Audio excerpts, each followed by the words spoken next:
엄마, 엄마세요?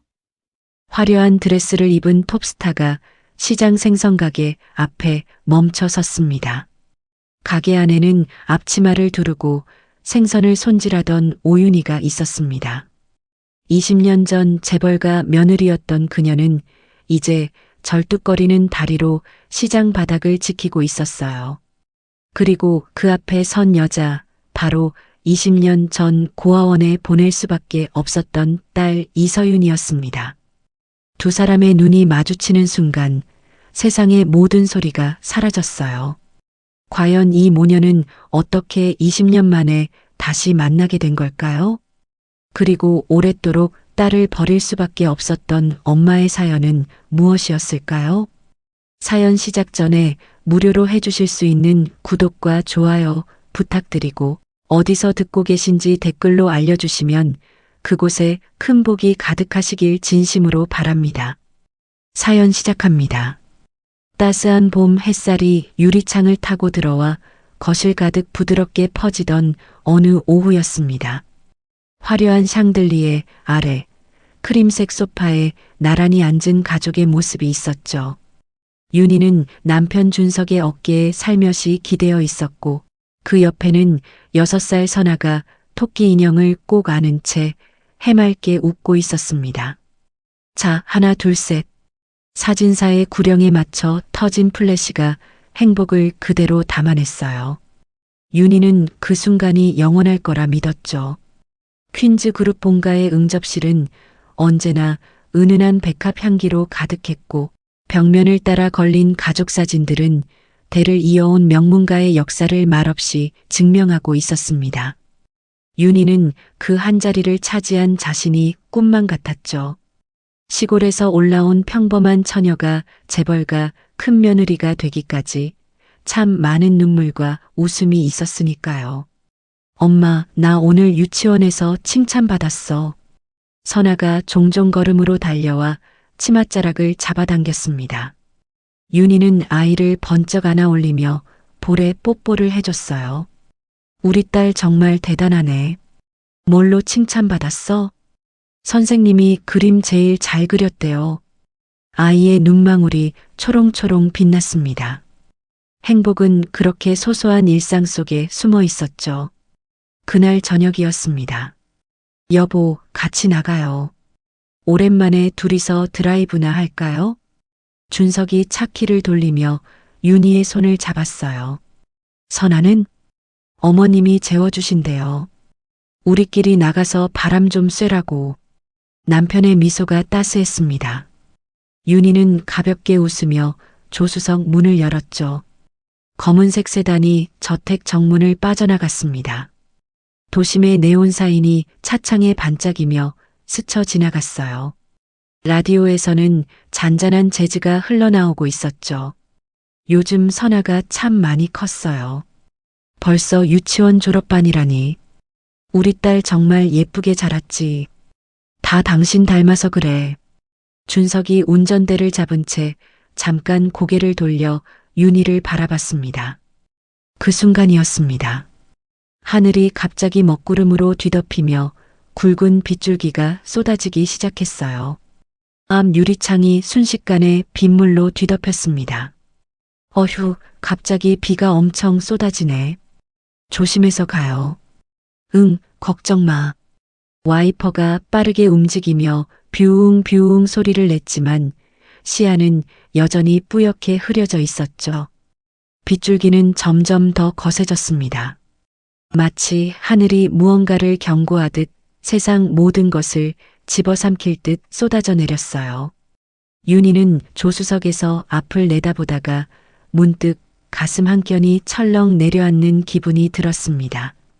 왜 그런 불안감이 엄습했을까요? 그때였습니다. 깜빡이는 노란 신호등이 보였고 준석이 속도를 줄이려는 순간이었어요. 반대편에서 미친 듯이 달려오는 트럭의 헤드라이트가 눈을 찔렀습니다. 여보, 기익. 타이어가 젖은 아스팔트를 긁는 소리가 귀청을 찢었습니다. 콱광. 엄청난 충격과 함께 세상이 뒤집혔어요. 유리창이 산산조각 나며 날카로운 파편들이 사방으로 튀었고 차체가 마치 종이처럼 구겨지면서 쇳소리가 요란하게 울려 퍼졌습니다. 윤희는 몸이 공중으로 붕 떠올랐다가 다시 좌석으로 내던져지는 걸 느꼈어요. 왼쪽 다리에서 뼈가 부러지는 소리가 뚜둑하고 들렸습니다. 흑! 입안에서 철맛이 돌았어요. 정신을 차리려 했지만 눈앞이 캄캄했고 귓가에는 삐하는 이명만이 울리고 있었습니다. 여보, 여보. 윤희는 떨리는 손으로 옆자리를 더듬었어요.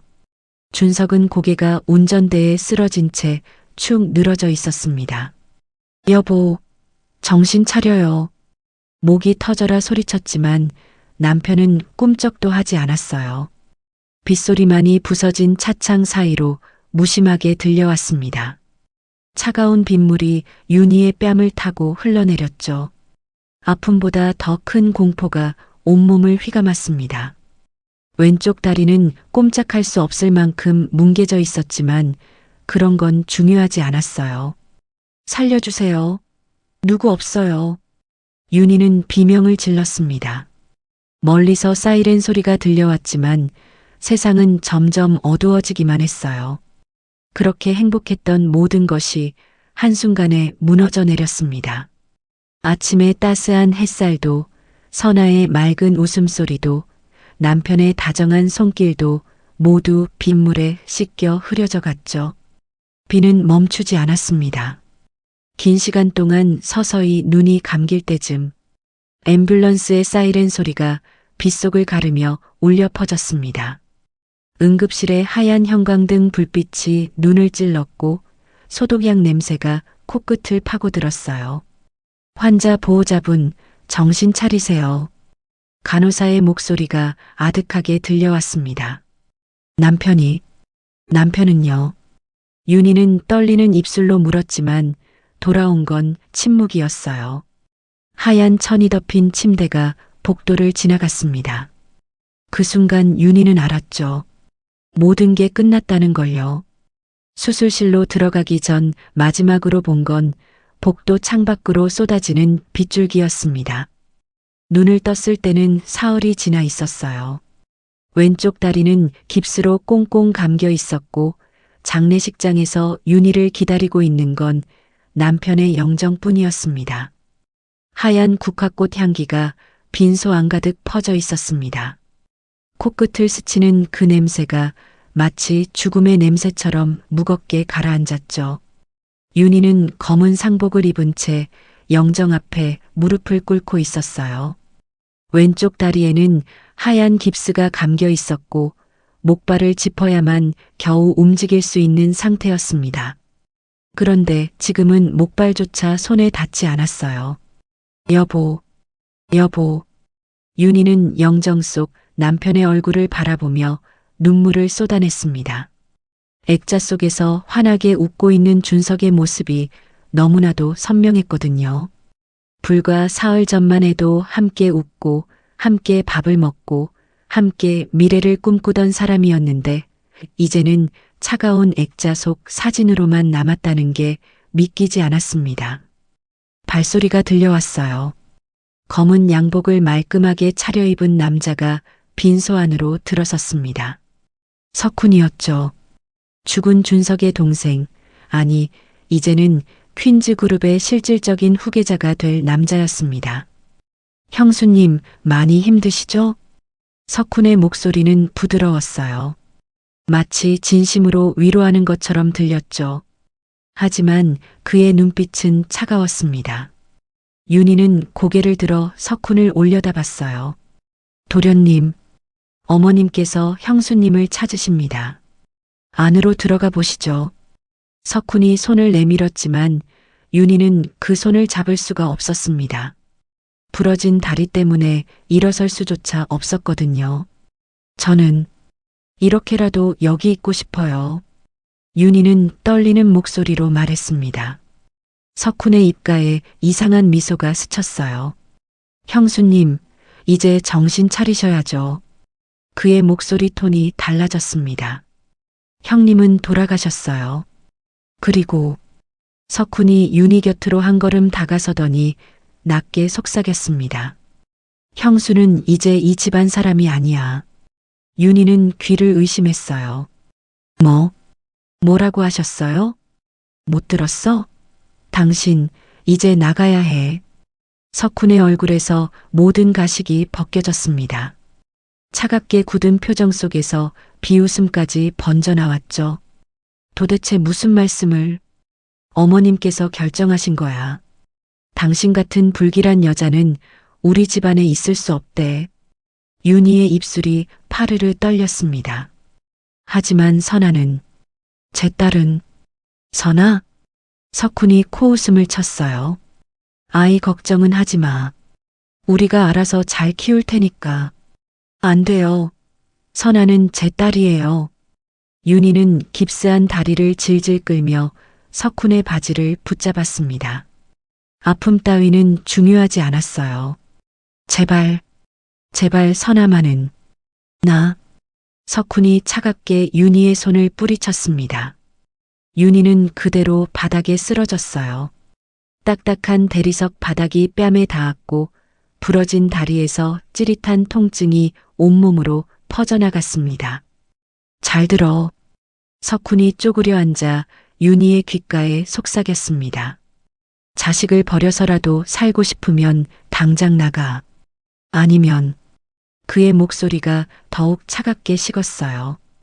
영영 선아를 못 볼 수도 있어. 윤희는 온몸이 얼어붙는 걸 느꼈습니다. 석훈은 천천히 일어서서 정장의 먼지를 털어냈죠. 닥치고 집을 나가. 그게 형수를 위해서도 좋을 거야. 발소리가 멀어졌습니다. 빈손은 다시 국화꽃 향기와 침묵만이 감돌았어요.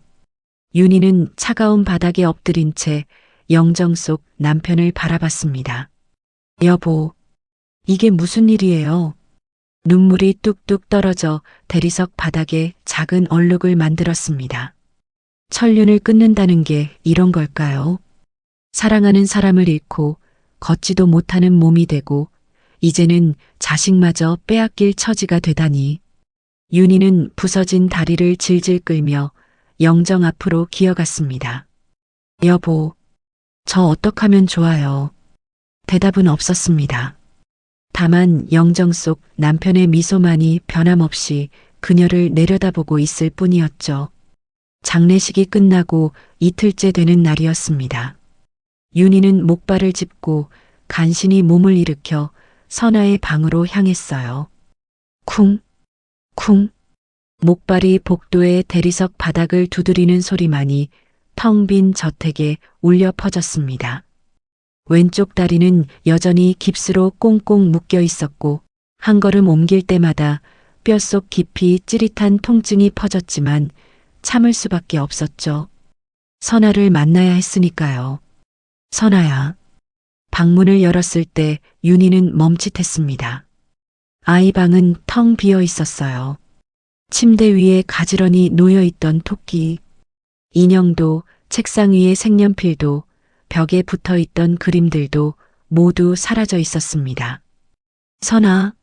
선아야. 윤희는 목발을 짚고 허둥지둥 다른 방들을 찾아다녔어요. 하지만 어디에도 딸의 흔적은 없었습니다.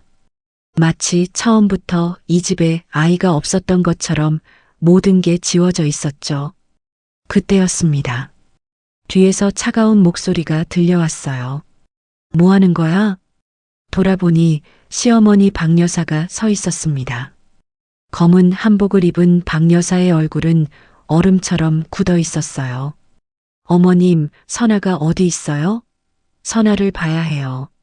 윤희는 떨리는 목소리로 물었습니다. 박 여사는 팔짱을 낀 채 냉랭하게 말했죠. 그 애는 이미 보냈어. 보냈다니요? 어디로요? 해외로 입양 보냈다. 괜찮은 집으로 갔으니 걱정 마라. 윤희는 귀를 의심했습니다. 입양이요? 무슨 소리예요? 선아는 제 딸이에요. 네 딸이라고? 박 여사의 목소리에 날카로운 비웃음이 섞여 나왔어요. 내 아들을 죽게 만든 네가 무슨 자격으로 애를 키워? 어머님, 저는 아무 잘못도. 입 닥쳐. 박 여사의 고함 소리가 복도에 쩌렁쩌렁 울렸습니다. 석훈이가 다 말해줬다. 네가 다른 남자랑 바람피고 다닌 거, 그날도 그걸로 싸웠다며. 윤희는 눈앞이 캄캄해지는 걸 느꼈어요. 아니에요. 그건 거짓말이에요. 저는 그런 적 없어요. 거짓말은 네가 하는 거겠지. 박 여사가 성큼성큼 다가왔습니다. 그녀의 눈빛은 증오로 불타고 있었죠. 너 같은 여자가 우리 집안에 들어온 게 재앙이었어. 내 아들이 너만 안 만났어도. 목소리가 떨렸어요. 살아있었을 텐데. 윤희는 무릎이 꺾이는 걸 느꼈습니다. 목발이 손에서 미끄러져 바닥에 떨어졌고 윤희는 그대로 바닥에 주저앉아 버렸어요. 어머님, 정말 아니에요. 저는 준석 씨를 정말 사랑했어요. 제발 믿어주세요. 나가. 당장 이 집에서 나가. 박 여사가 소리쳤습니다. 선아만 보게 해주세요. 한 번만이라도. 그 애는 이미 미국으로 떠났어. 다시는 돌아오지 않을 거고. 박 여사의 목소리는 단호했습니다. 당신 같은 어미 밑에서 자라느니 차라리 낯선 집에서 자라는 게 더 나아. 윤희는 바닥에 엎드린 채 울음을 터뜨렸습니다. 으흑, 으흑. 눈물이 대리석 바닥에 뚝뚝 떨어졌어요. 가슴이 미어지는 것 같았습니다. 남편도 잃고 이제 딸마저 영영 볼 수 없게 된 거였죠. 내일까지 짐 싸서 나가. 한 푼도 줄 수 없으니 그리 알고. 박 여사는 차갑게 말하고는 돌아서서 복도를 걸어갔습니다. 윤희는 그 뒷모습을 바라보며 처절하게 손을 뻗었어요. 어머님. 하지만 박 여사는 뒤돌아보지 않았습니다. 쿵. 저 멀리서 문 닫히는 소리만이 메아리 쳤을 뿐이었죠. 윤희는 텅 빈 복도 한가운데 홀로 남겨졌습니다. 창밖으로는 저녁 노을이 붉게 물들어가고 있었어요. 그 빛이 윤희의 눈물 젖은 뺨을 비췄지만 그 어떤 따스함도 느껴지지 않았습니다. 선아야, 엄마가 미안해. 윤희는 바닥에 엎드린 채 작게 중얼거렸어요. 저 멀리 어딘가에서 6살 선아가 엄마를 찾으며 울고 있을 것만 같았습니다. 하지만 윤희는 아무것도 해줄 수 없었어요. 부러진 다리 하나 제대로 가누지 못하는 무력한 자신이 너무나도 처참했습니다. 해가 지고 있었습니다. 저택의 화려한 샹들리에에 불이 하나둘 켜지기 시작했지만 윤희가 쓰러진 복도만은 어둠 속에 잠겨갔죠. 다음 날 아침 윤희는 손가방 하나만 들고 저택의 정문을 나섰습니다. 뒤돌아보니 지난 몇 년간 살았던 화려한 저택이 아침 햇살을 받아 눈부시게 빛나고 있었어요. 하지만 그 빛이 윤희에게는 칼날처럼 차갑게 느껴졌죠. 목발을 짚고 한 걸음 한 걸음 내디딜 때마다 부러진 다리에서 찌릿한 통증이 파도처럼 밀려왔습니다. 쿵, 쿵. 목발 끝이 보도블록을 두드리는 소리가 아침 공기를 갈랐어요. 선아야, 엄마가 꼭 찾을게. 꼭. 윤희는 작게 중얼거리며 발걸음을 옮겼습니다. 어디로 가야 할지도 몰랐지만 일단 걸어야 했어요. 멈추면 무너질 것 같았거든요. 며칠이 지났습니다.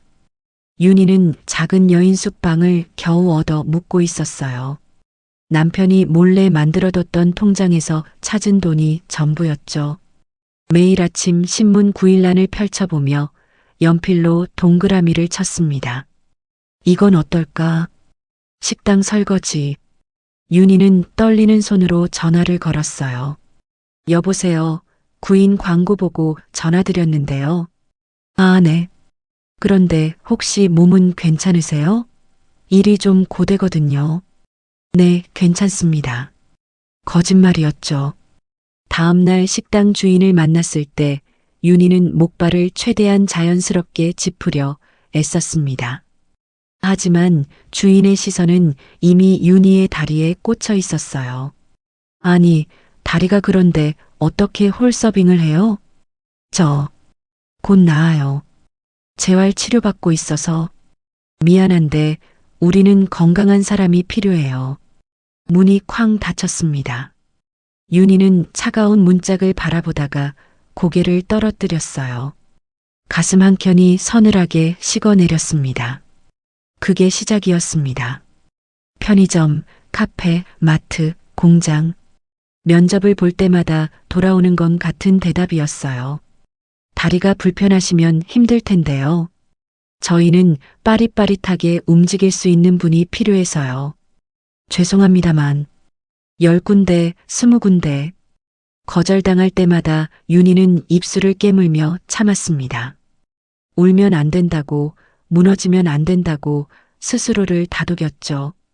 선아를 찾아야 했으니까요. 하지만 현실은 가혹했습니다. 여인숙 방세를 내고 나니 손에 쥔 돈은 얼마 남지 않았어요. 저녁을 굶는 날이 잦아졌습니다. 괜찮아.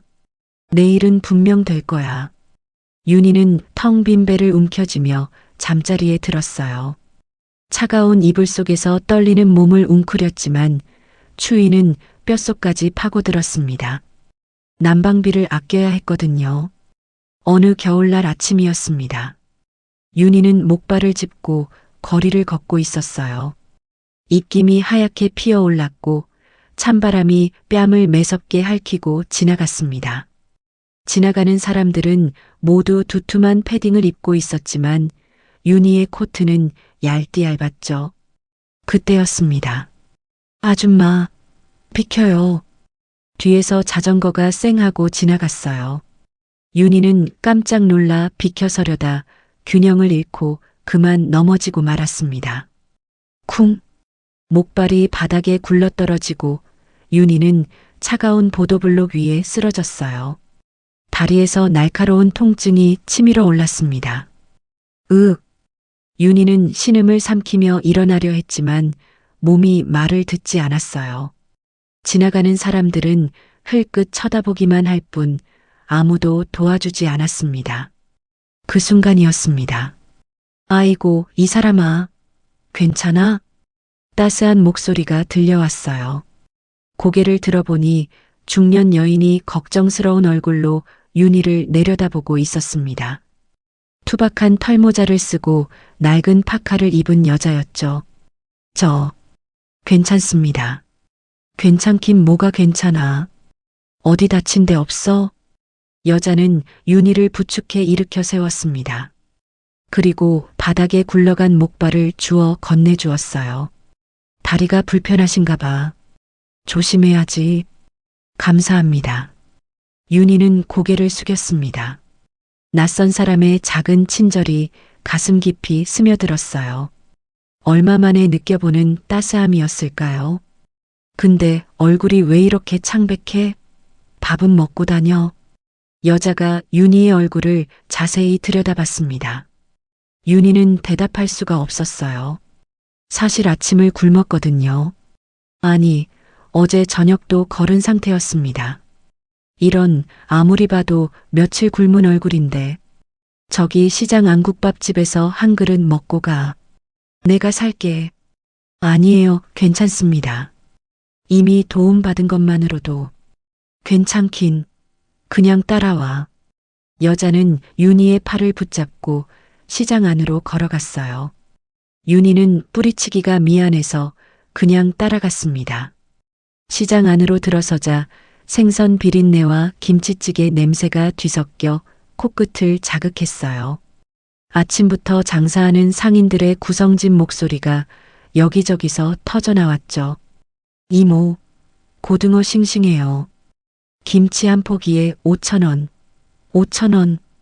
윤희는 그 생생한 삶의 냄새에 왠지 모를 그리움을 느꼈습니다.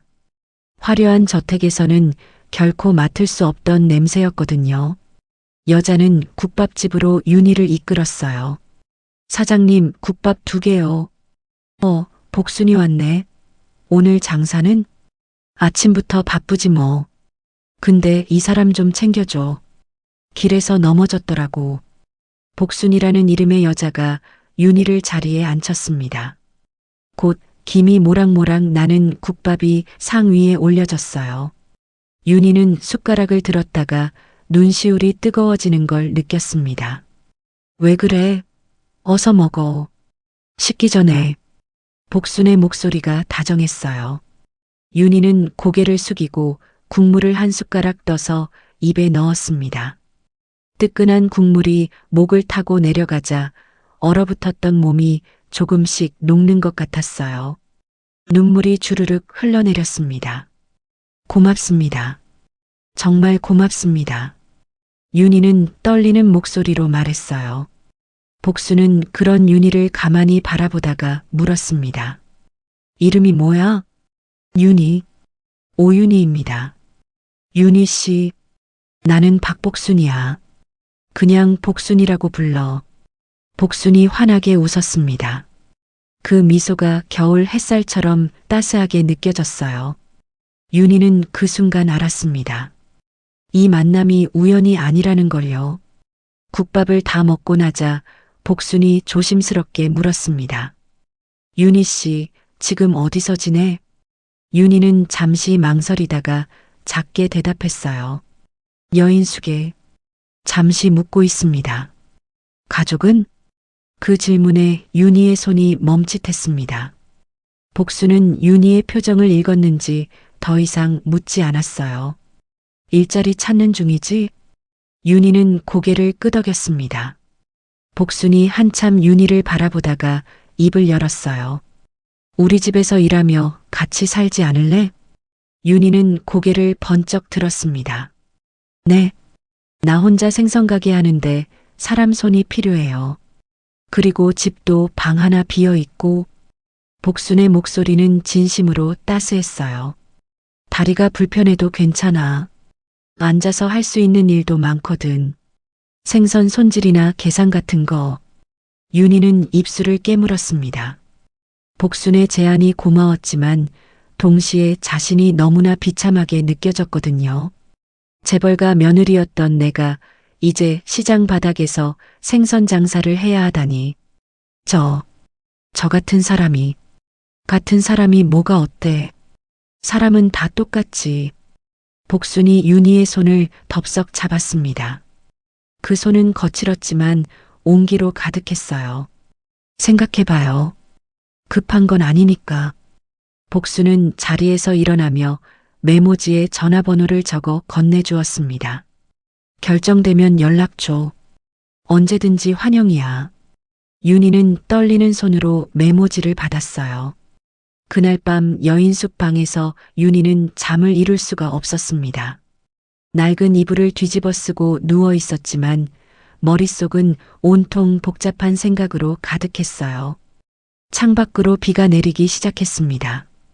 빗방울이 유리창을 두드리는 소리가 마치 누군가 문을 두드리는 것처럼 들렸죠. 윤희는 천장을 바라보며 중얼거렸습니다. 언젠가 내가 선아를 찾을 자격이 있을까? 이렇게 무너진 내가, 다리도 성한 데 없는 내가 무슨 수로 딸을 되찾는단 말인가요? 어쩌면 시어머니 말이 맞는지도 몰랐어요. 선아에게는 차라리 새로운 가족이 더 나을지도. 눈물이 주르륵 흘러내렸습니다. 베갯잎이 축축하게 젖어들었죠. 하지만 동시에 다른 목소리가 가슴 깊은 곳에서 울려 퍼졌어요. 아니야. 포기하면 안 돼. 윤희는 벌떡 일어나 앉았습니다. 일단 살아남아야 해. 살아있어야 선아를 만날 수 있어. 다음 날 아침 윤희는 복순에게 전화를 걸었어요. 여보세요, 복순 씨. 아, 윤희 씨. 결정했어? 네. 폐가 될까봐 걱정인데. 무슨 소리? 어서 와요. 주소 알려줄게. 복순의 목소리는 햇살처럼 밝았습니다. 윤희는 여인숙을 나와 복순이 알려준 주소를 찾아갔어요. 시장 뒤편 골목길 안쪽에 있는 낡은 2층 건물이었습니다. 1층은 생선가게였고 2층이 복순의 집이었죠. 어서 와. 여기가 우리 가게야. 복순이 앞치마를 두른 채 환하게 웃으며 맞아주었습니다. 가게 안으로 들어서자 비린내가 확 풍겨왔어요. 스티로폼 박스 안에는 은빛 비늘이 반짝이는 생선들이 얼음 위에 놓여 있었고 바닥에는 물기가 촉촉하게 배어 있었습니다. 윤희는 잠시 멈칫했어요. 저택의 화려한 응접실과는 너무나도 다른 세상이었거든요. 하지만 이상하게도 거부감이 들지 않았습니다. 오히려 이곳이 더 살아있는 느낌이었어요. 2층에 방 하나 있어. 올라가 봐요. 복순을 따라 삐걱거리는 계단을 올라갔습니다. 목발을 짚고 한 계단씩 오르는 게 쉽지 않았지만 복순이 천천히 기다려줬어요. 2층에는 작은 방 2개가 있었습니다. 복순이 문을 열어 보여준 방은 아담했어요. 창문으로 햇살이 들어오고 낡았지만 깨끗한 이불이 개켜져 있었습니다. 퀸즈그룹 저택의 방과 비교하면 정말 작았지만 묘하게 마음이 편안해졌어요. 고맙습니다. 정말 고맙습니다. 윤희는 고개를 깊이 숙였습니다. 복순이 윤희의 어깨를 토닥여줬어요. 뭐려? 우리 이제 식구잖아. 내일부터 천천히 일 배우면 돼. 그날부터 윤희의 새로운 삶이 시작되었습니다. 아침 일찍 일어나 복순과 함께 수산시장으로 가서 생선을 떼어왔어요. 처음에는 목발을 짚고 있어서 제대로 도울 수가 없었습니다. 하지만 복순은 윤희를 가게 안에 앉혀놓고 계산을 맡겼어요. 손님, 고등어 2마리에 10,000원이에요. 윤희는 떨리는 손으로 돈을 받고 거스름 돈을 건넸습니다. 손님들은 처음에 윤희를 낯설어 했지만 점차 익숙해졌죠. 아가씨, 여기 새로 왔어? 네. 복순 씨 밑에서 일 배우고 있어요. 그래, 열심히 해. 복순이가 참 좋은 사람이야. 저녁이 되면 2사람은 2층 방에 올라가 함께 밥을 먹었습니다. 복순이 끓여주는 된장찌개 냄새가 계단을 타고 올라왔어요. 자, 먹어요. 오늘 장사 잘 됐으니 고기도 구웠어. 윤희는 숟가락을 들며 눈시울이 뜨거워졌습니다. 이렇게 누군가와 밥상을 마주하고 앉는 게 얼마만인지 몰랐거든요. 복순 씨, 왜요? 정말 고맙습니다. 에이, 또 그 소리.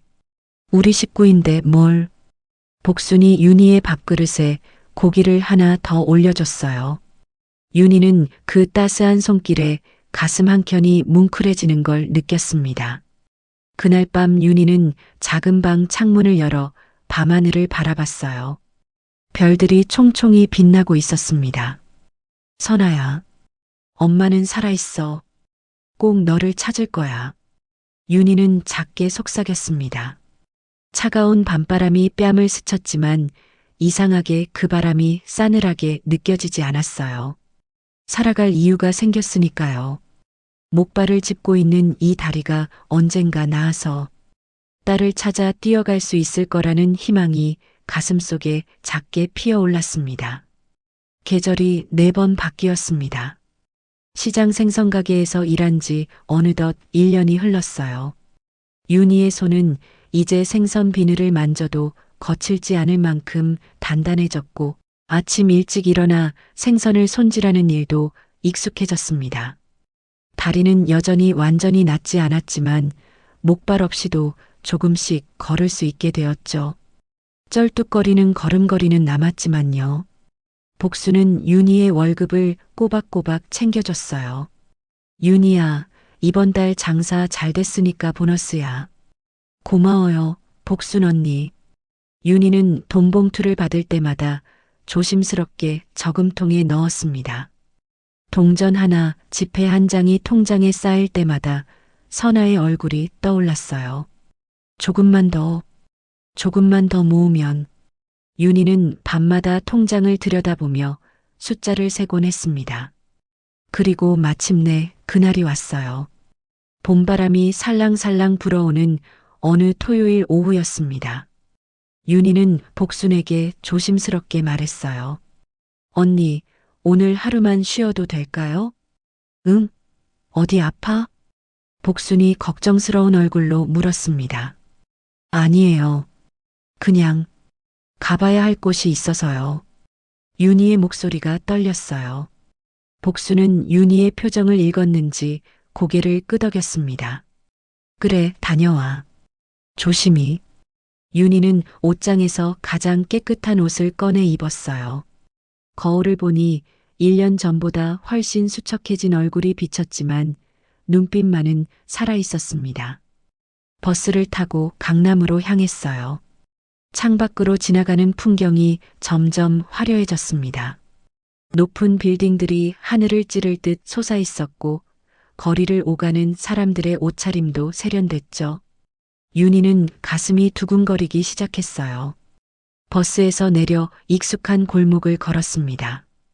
1년 만에 다시 찾은 퀸즈 그룹 저택이 눈앞에 나타났어요. 높은 담장 너머로 보이는 기와 지붕이 햇살을 받아 반짝였습니다. 윤희는 대문 앞에 섰어요. 심장이 미친 듯이 뛰었습니다. 쿵쿵쿵. 가슴속 북소리가 귓가에까지 울려 퍼지는 것 같았죠. 떨리는 손으로 초인종을 눌렀습니다. 띵동. 잠시 후 인터폰 너머로 차가운 목소리가 흘러나왔어요. 누구세요? 저, 윤희입니다. 어머님 계십니까?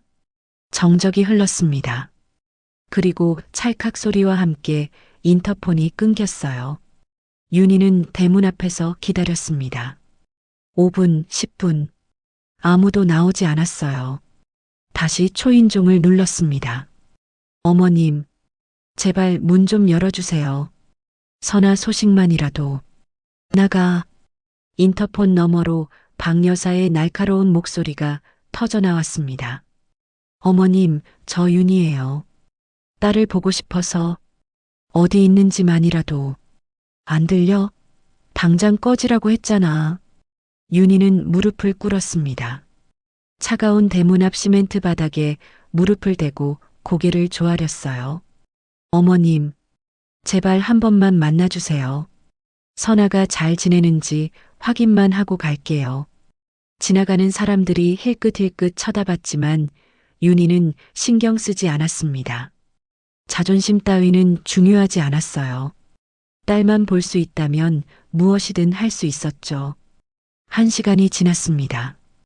봄 햇살이 따갑게 등을 내리쬐었어요.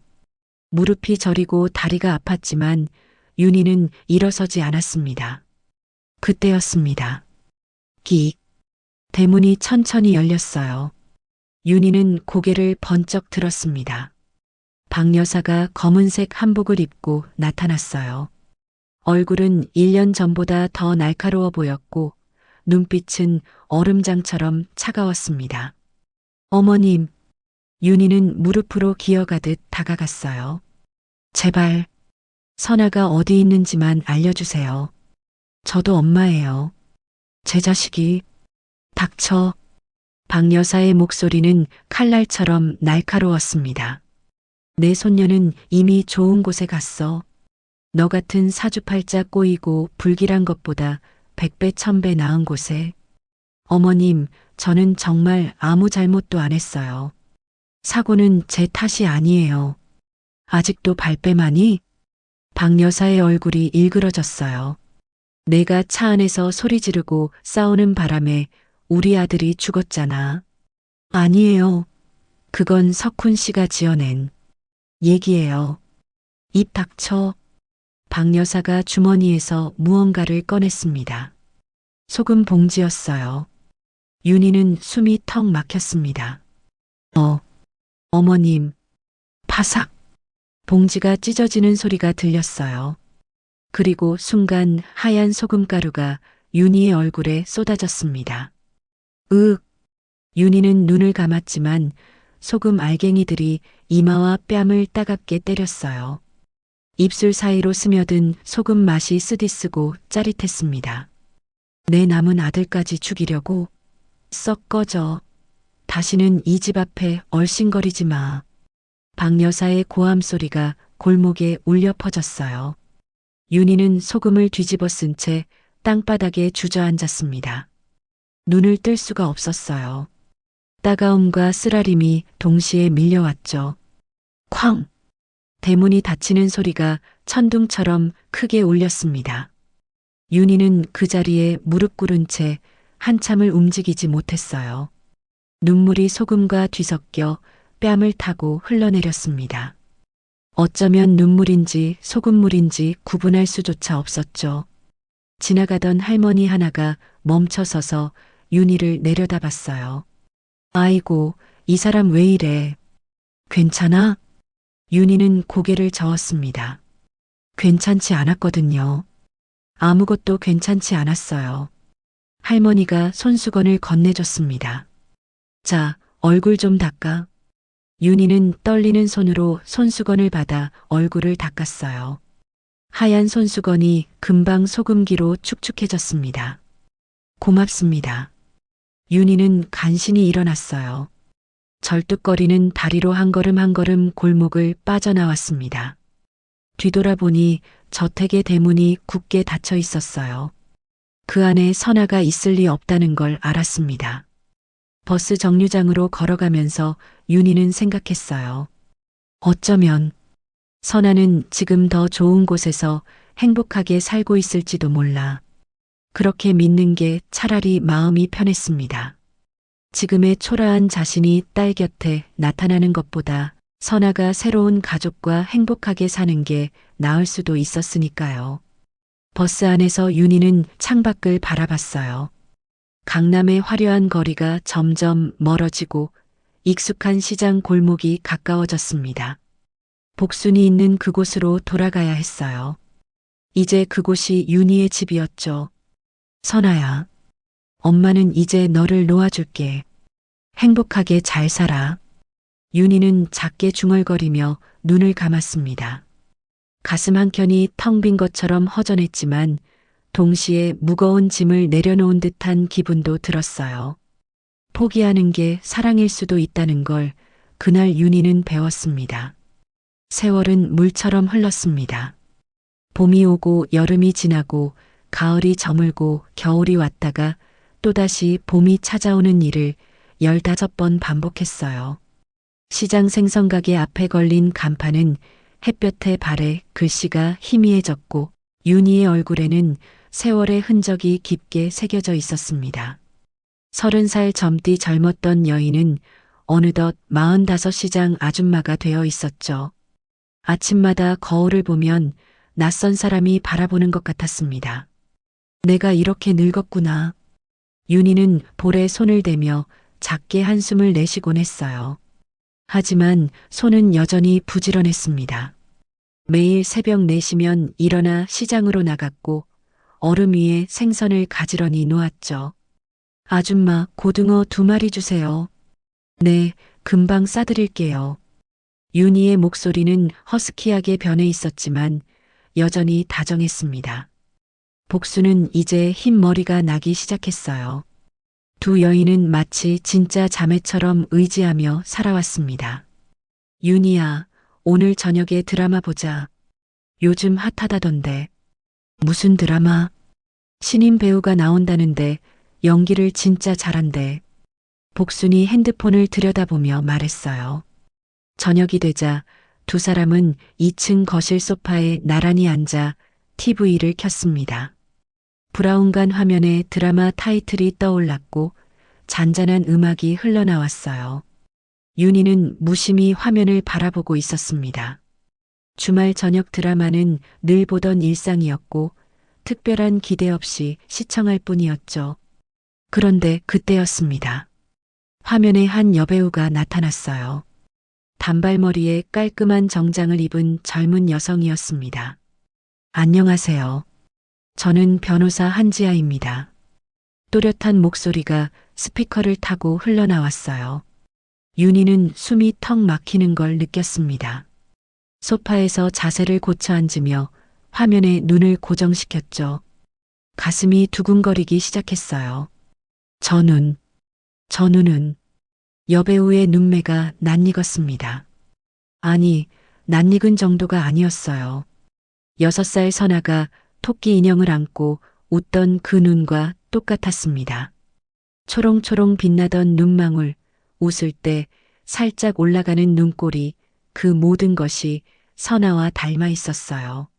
언니, 저 배우 이름이 뭐래? 윤희는 떨리는 목소리로 물었습니다. 잠깐 자막 봐봐. 이서윤이래. 신인인데 연기 잘한다고 난리야. 이서윤. 그 이름이 귓가에 맴돌았어요. 윤희는 화면 속 여배우를 한시도 눈을 떼지 못하고 바라봤습니다. 드라마가 진행되는 내내 서윤의 얼굴만 쫓아갔죠.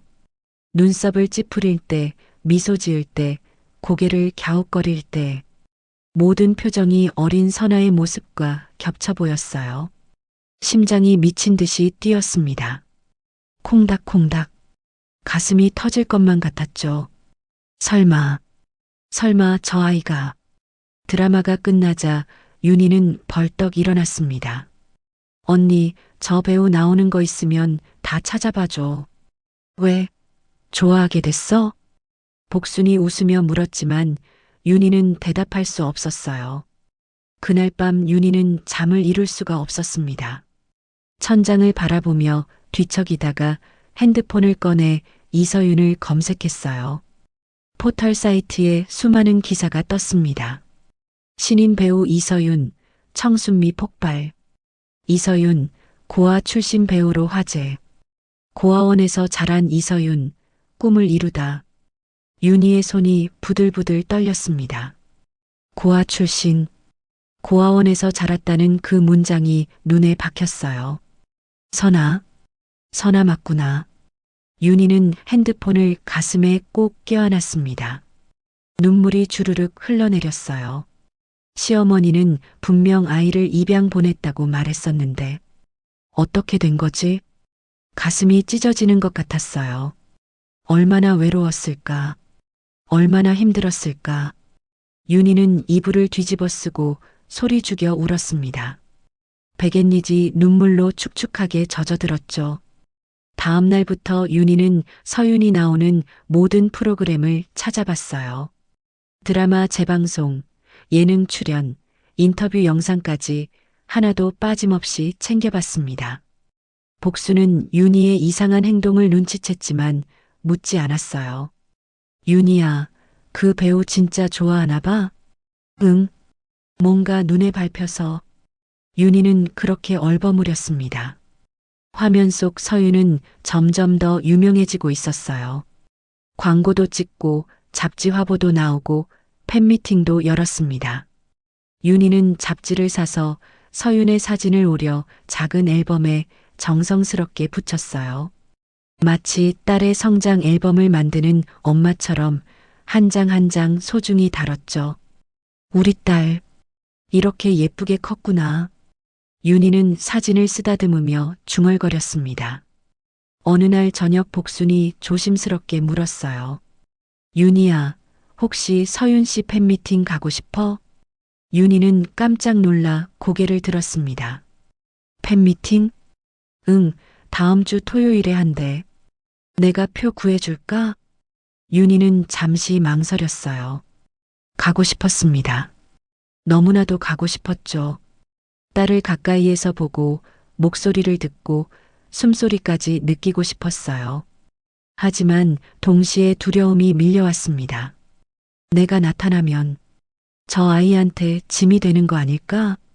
윤희는 거울을 봤어요. 주름진 얼굴, 거친 손, 생선 비린내가 배어있는 옷. 아니야. 괜찮아. 윤희는 고개를 저었어요. 왜? 표 구하기 어려운 것도 아닌데.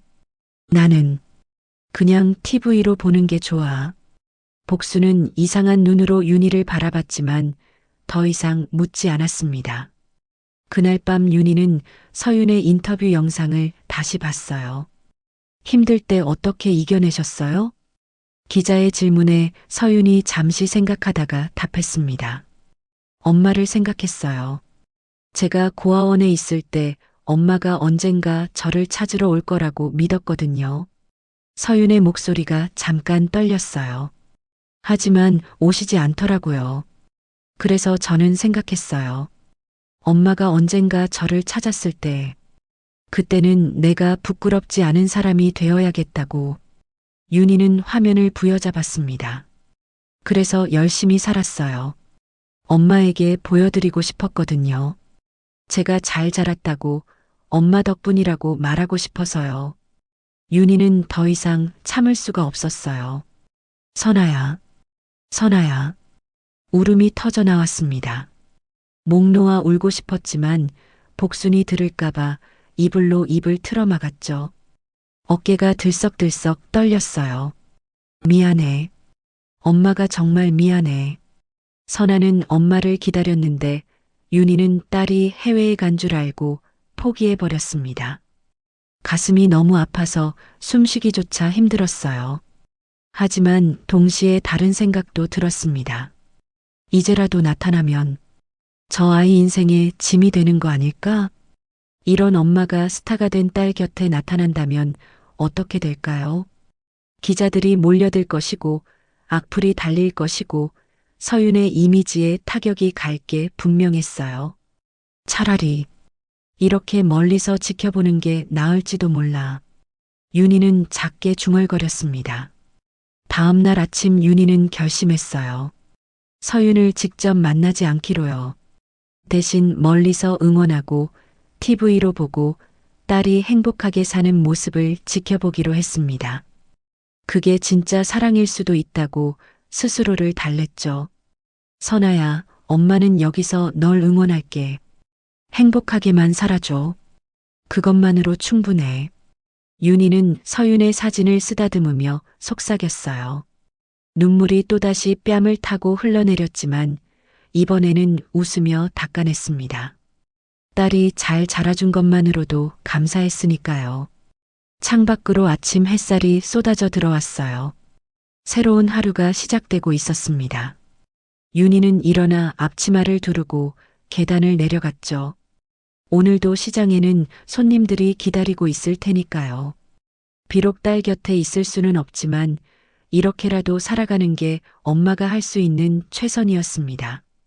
그렇게 참기만한 세월들이 흐르고 또 흘러 3년이 지났습니다. 서윤의 얼굴은 이제 거리 곳곳에서 볼 수 있었어요. 버스 정류장 광고판, 지하철역 대형 포스터, 편의점 음료수 광고까지 어디를 가도 서윤의 미소가 사람들을 반겼습니다. 윤희는 시장에 나가는 길에 버스 정류장을 지날 때마다 멈춰 섰어요. 유리 벽면에 붙은 서윤의 화장품 광고를 한참 동안 바라보곤 했죠. 이쁘죠? 요즘 뜨는 배우래요. 옆에서 기다리던 아주머니가 말을 걸었습니다. 네, 정말 예쁘네요. 윤희는 작게 웃으며 대답했어요. 가슴 한켠이 따스하게 부풀어 오르는 걸 느꼈습니다. 저게 내 딸이라고, 저렇게 빛나는 사람이 내가 낳은 아이라고 말하고 싶었지만 꾹 참았죠. 윤희는 손가락으로 사진 속 서윤의 얼굴을 조심스럽게 쓰다듬었어요.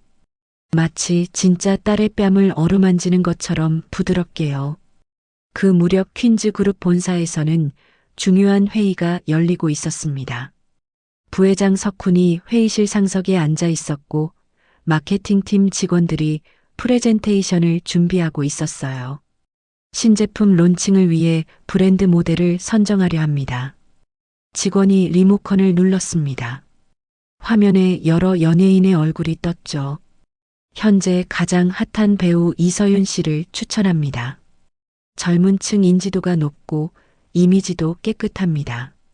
서윤의 프로필 사진이 대형 스크린을 가득 채웠어요. 석훈은 커피를 마시다가 그 사진을 보는 순간 컵을 놓쳤습니다. 철컥. 컵이 탁자에 부딪히며 커피가 튀었어요.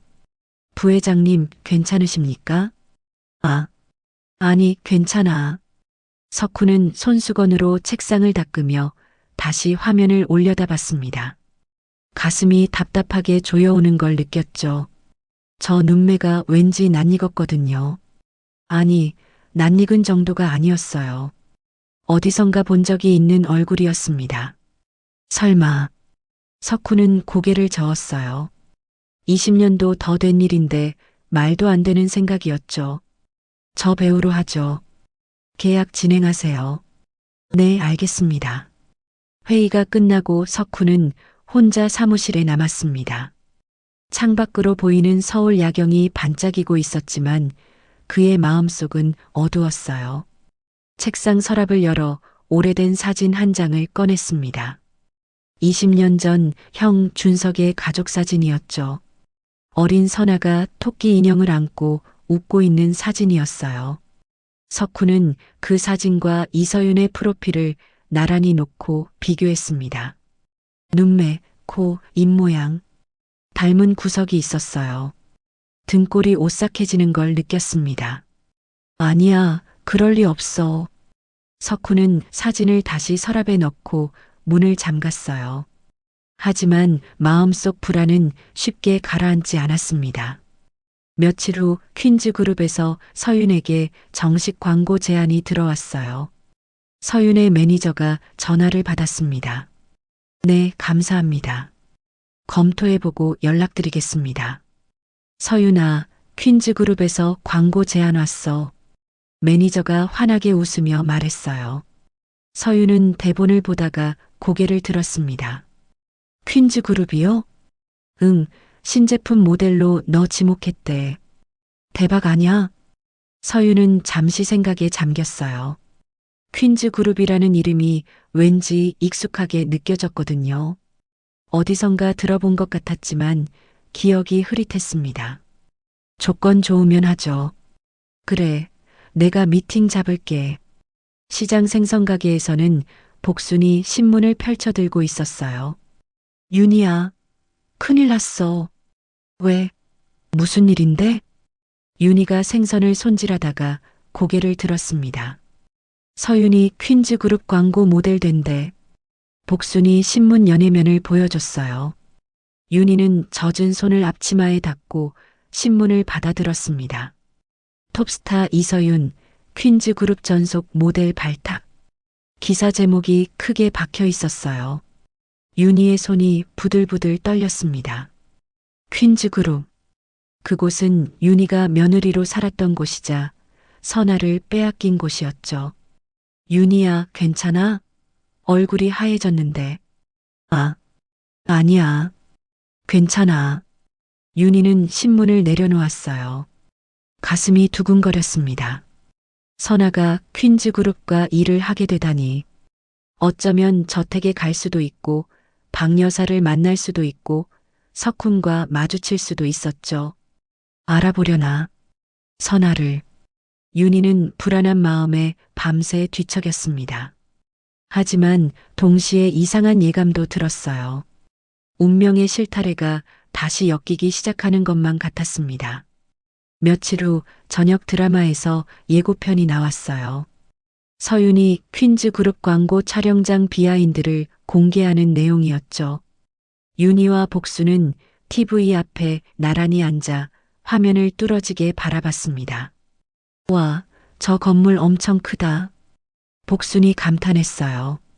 화면에는 퀸즈그룹 본사 건물이 비춰지고 있었습니다. 윤희는 그 건물을 보며 눈시울이 뜨거워지는 걸 느꼈어요. 20년 전 소금을 뒤집어 쓰고 쫓겨났던 그곳이었죠. 그리고 이제 자신의 딸이 당당하게 그곳에 서 있었습니다. 선아야, 넌 정말 대단한 사람이 됐구나. 윤희는 작게 중얼거렸어요.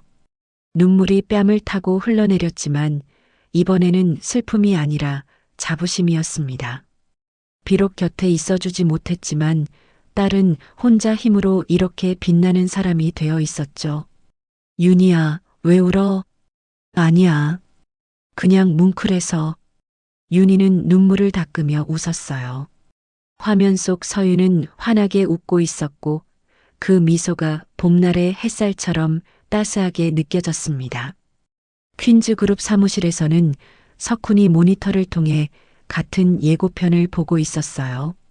서윤의 얼굴이 클로즈업 될 때마다 그의 미간이 찌푸려졌습니다. 무언가 큰 일이 다가오고 있다는 예감이 공기 중에 맴돌았어요.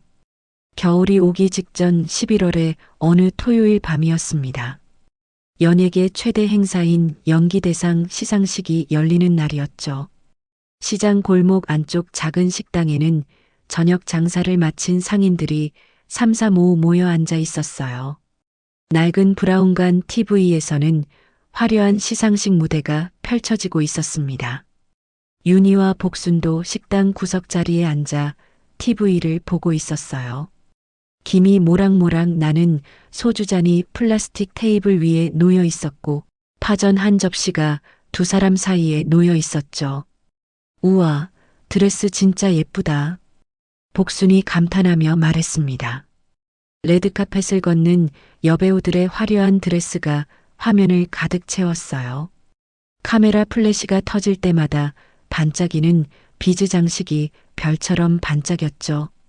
윤희는 소주잔을 들었다가 내려놓기를 반복했습니다. 가슴이 두근거렸거든요. 오늘 서윤이 대상 후보에 올랐다는 기사를 봤었어요. 저기 나왔다. 서윤이. 복순이 화면을 가리키며 소리쳤습니다. 윤희는 숨을 멈췄어요. 하얀 드레스를 입은 서윤이 레드카펫을 걷고 있었습니다. 어깨를 드러낸 우아한 디자인의 드레스가 조명을 받아 은은하게 빛났고 단정하게 올린 머리에서는 목선이 백조처럼 길게 드러났죠. 최고다 우리 딸. 윤희는 작게 중얼거렸어요. 화면 속 서윤이 카메라를 향해 미소 짓는 순간 윤희의 눈시울이 뜨거워졌습니다. 저렇게 당당하게 서 있는 딸이 자랑스러우면서도 가슴 한켠이 저릿하게 아려왔거든요. 시상식이 진행됐어요. 신인상, 조연상, 나무주연상. 하나씩 상이 발표될 때마다 윤희의 심장은 더욱 빠르게 뛰었습니다. 자, 이제 오늘의 마지막 시상입니다. 사회자의 목소리가 무대에 울려 퍼졌어요. 올해의 대상 후보자를 소개하겠습니다. 화면에 후보자들의 얼굴이 하나씩 떴습니다. 서윤의 얼굴이 클로즈업 됐을 때 윤희는 손으로 입을 막았어요. 복순이 윤희의 팔을 꼭 잡았습니다. 윤희야, 떨고 있잖아. 괜찮아? 응, 괜찮아. 윤희의 목소리가 갈라졌어요. 시상자가 봉투를 열었습니다. 찢어지는 종이 소리가 마이크를 타고 식당 안까지 들려오는 것 같았죠. 대상은 시간이 멈춘 것 같았습니다. 윤희는 숨도 쉬지 않은 채 화면만 뚫어져라 바라봤어요. 이서윤. 순간 식당 안이 떠들썩해졌습니다. 우와, 서윤이 탔다. 진짜 대박이네. 상인들이 환호성을 질렀어요. 하지만 윤희는 소리를 내지 못했습니다. 눈물이 주르륵 흘러내렸거든요. 화면 속 서윤은 두 손으로 입을 막은 채 자리에서 일어났습니다. 놀란 표정이었지만 동시에 기쁨으로 가득 차 있었어요. 주변 배우들이 축하 인사를 건넸고 서윤은 트로피를 받기 위해 무대로 올라갔죠. 금빛 트로피를 양손으로 받아든 서윤의 눈가가 촉촉하게 젖어 있었습니다. 감사합니다. 정말 감사합니다. 서윤의 떨리는 목소리가 마이크를 타고 흘러나왔어요. 윤희는 소주잔을 꽉 쥔 채 화면에서 눈을 떼지 못했습니다. 먼저 저를 캐스팅해 주신 감독님, 함께 호흡해 주신 선배님들께 감사드립니다. 서윤이 트로피를 가슴에 안으며 말했어요. 그리고 서윤의 목소리가 잠시 멈췄습니다. 숨을 크게 들이마시는 소리가 들렸죠. 제가 이 자리에 있을 수 있었던 건 저를 늘 따뜻하게 사랑해 주셨던 저희 엄마. 윤희의 심장이 쿵 하고 내려앉았습니다. 소주잔이 손에서 미끄러져 테이블에 부딪혔지만 윤희는 느끼지 못했어요. 어딘가에 살아계시리라 믿어요. 서윤의 목소리가 떨렸습니다. 카메라가 서윤의 얼굴을 클로즈업했고 그녀의 눈가에 맺힌 눈물이 또렷하게 보였어요. 만약 제 목소리를 지금 어디선가 듣고 계시다면 꼭 한 번만 만나고 싶어요. 윤희는 일어서려다 다시 주저앉았습니다. 다리에서 힘이 빠져나갔거든요. 그리고 팬 여러분들 정말 항상 감사합니다. 서윤이 깊게 인사하며 무대에서 내려갔어요. 박수 소리가 장내를 가득 채웠지만 윤희의 귓가에는 아무 소리도 들리지 않았습니다. 마치 물속에 잠긴 것처럼 세상의 모든 소리가 멀어졌죠. 윤희야, 너 왜 그래? 복순이 윤희의 어깨를 흔들었어요. 하지만 윤희는 대답할 수가 없었습니다. 목구멍이 메어와서 소리가 나오지 않았거든요. 으윽, 신음이 새어나왔어요. 윤희는 테이블에 얼굴을 묻었습니다. 어깨가 들썩들썩 떨리기 시작했죠. 윤희야. 복순이 놀라서 윤희를 부축했습니다. 으아. 윤희는 더 이상 참을 수가 없었어요. 20년 동안 쌓아왔던 모든 감정이 한꺼번에 터져나왔습니다.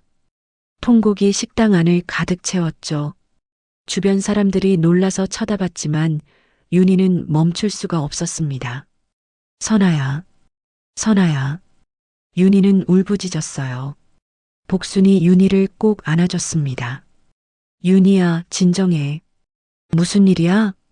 하지만 윤희는 고개를 저을 뿐이었어요. 말할 수가 없었습니다. 어떻게 설명할 수 있겠어요? 저 화려한 무대 위에 서 있는 배우가 자신이 20년 전 잃어버린 딸이라는 거요. 엄마를 찾는다며 전국에 방송되는 자리에서 울먹이던 그 목소리가 바로 자신을 부르는 거라는 걸요. 엄마가 여기 있어. 엄마가 여기 있다고. 윤희는 TV 화면을 향해 손을 뻗었습니다. 하지만 그 손은 허공을 휘저을 뿐이었죠. 화면 속 서윤은 다른 배우들과 포옹하며 웃고 있었지만 눈가의 눈물은 채 마르지 않았어요. 복수는 윤희의 등을 토닥이며 함께 울었습니다. 무슨 사연인지는 몰라도 친구가 이렇게 아파하는 게 가슴 아팠거든요. 식당 안다른 손님들도 술잔을 내려놓고 조용해졌어요. TV에서는 이미 다음 순서가 진행되고 있었지만 아무도 신경 쓰지 않았습니다. 한참을 울고 나서야 윤희는 겨우 고개를 들었습니다. 눈이 퉁퉁 부어 있었고 코끝이 빨갛게 물들어 있었어요. 미안해. 언니, 괜찮아. 무슨 일인지 말하고 싶으면 말해. 듣고 있을게. 복순이 윤희의 손을 꼭 잡아줬습니다. 윤희는 고개를 저었어요. 아직은 말할 수 없었습니다. 복수는 윤희의 눈을 들여다보다가 더 이상 묻지 않았어요. 두 사람은 식당을 나와 시장 골목을 걸었습니다. 차가운 바람이 뺨을 스치고 지나갔지만 윤희는 느끼지 못했죠. 머릿속에는 오직 서윤의 목소리만 맴돌고 있었습니다. 제 목소리가 들린다면 꼭 한 번만 만나고 싶어요. 들려요, 선아야. 엄마한테 들려. 윤희는 밤하늘을 올려다봤어요. 별들이 총총히 빛나고 있었습니다. 마치 서윤의 눈물처럼 반짝이며 떨리고 있었죠. 선아야, 엄마도 보고 싶어. 너무 보고 싶어. 윤희는 작게 속삭였습니다. 그 목소리는 차가운 바람에 실려 어둠 속으로 흩어져 갔어요. 하지만 윤희의 가슴 속에는 희망이 피어오르고 있었습니다.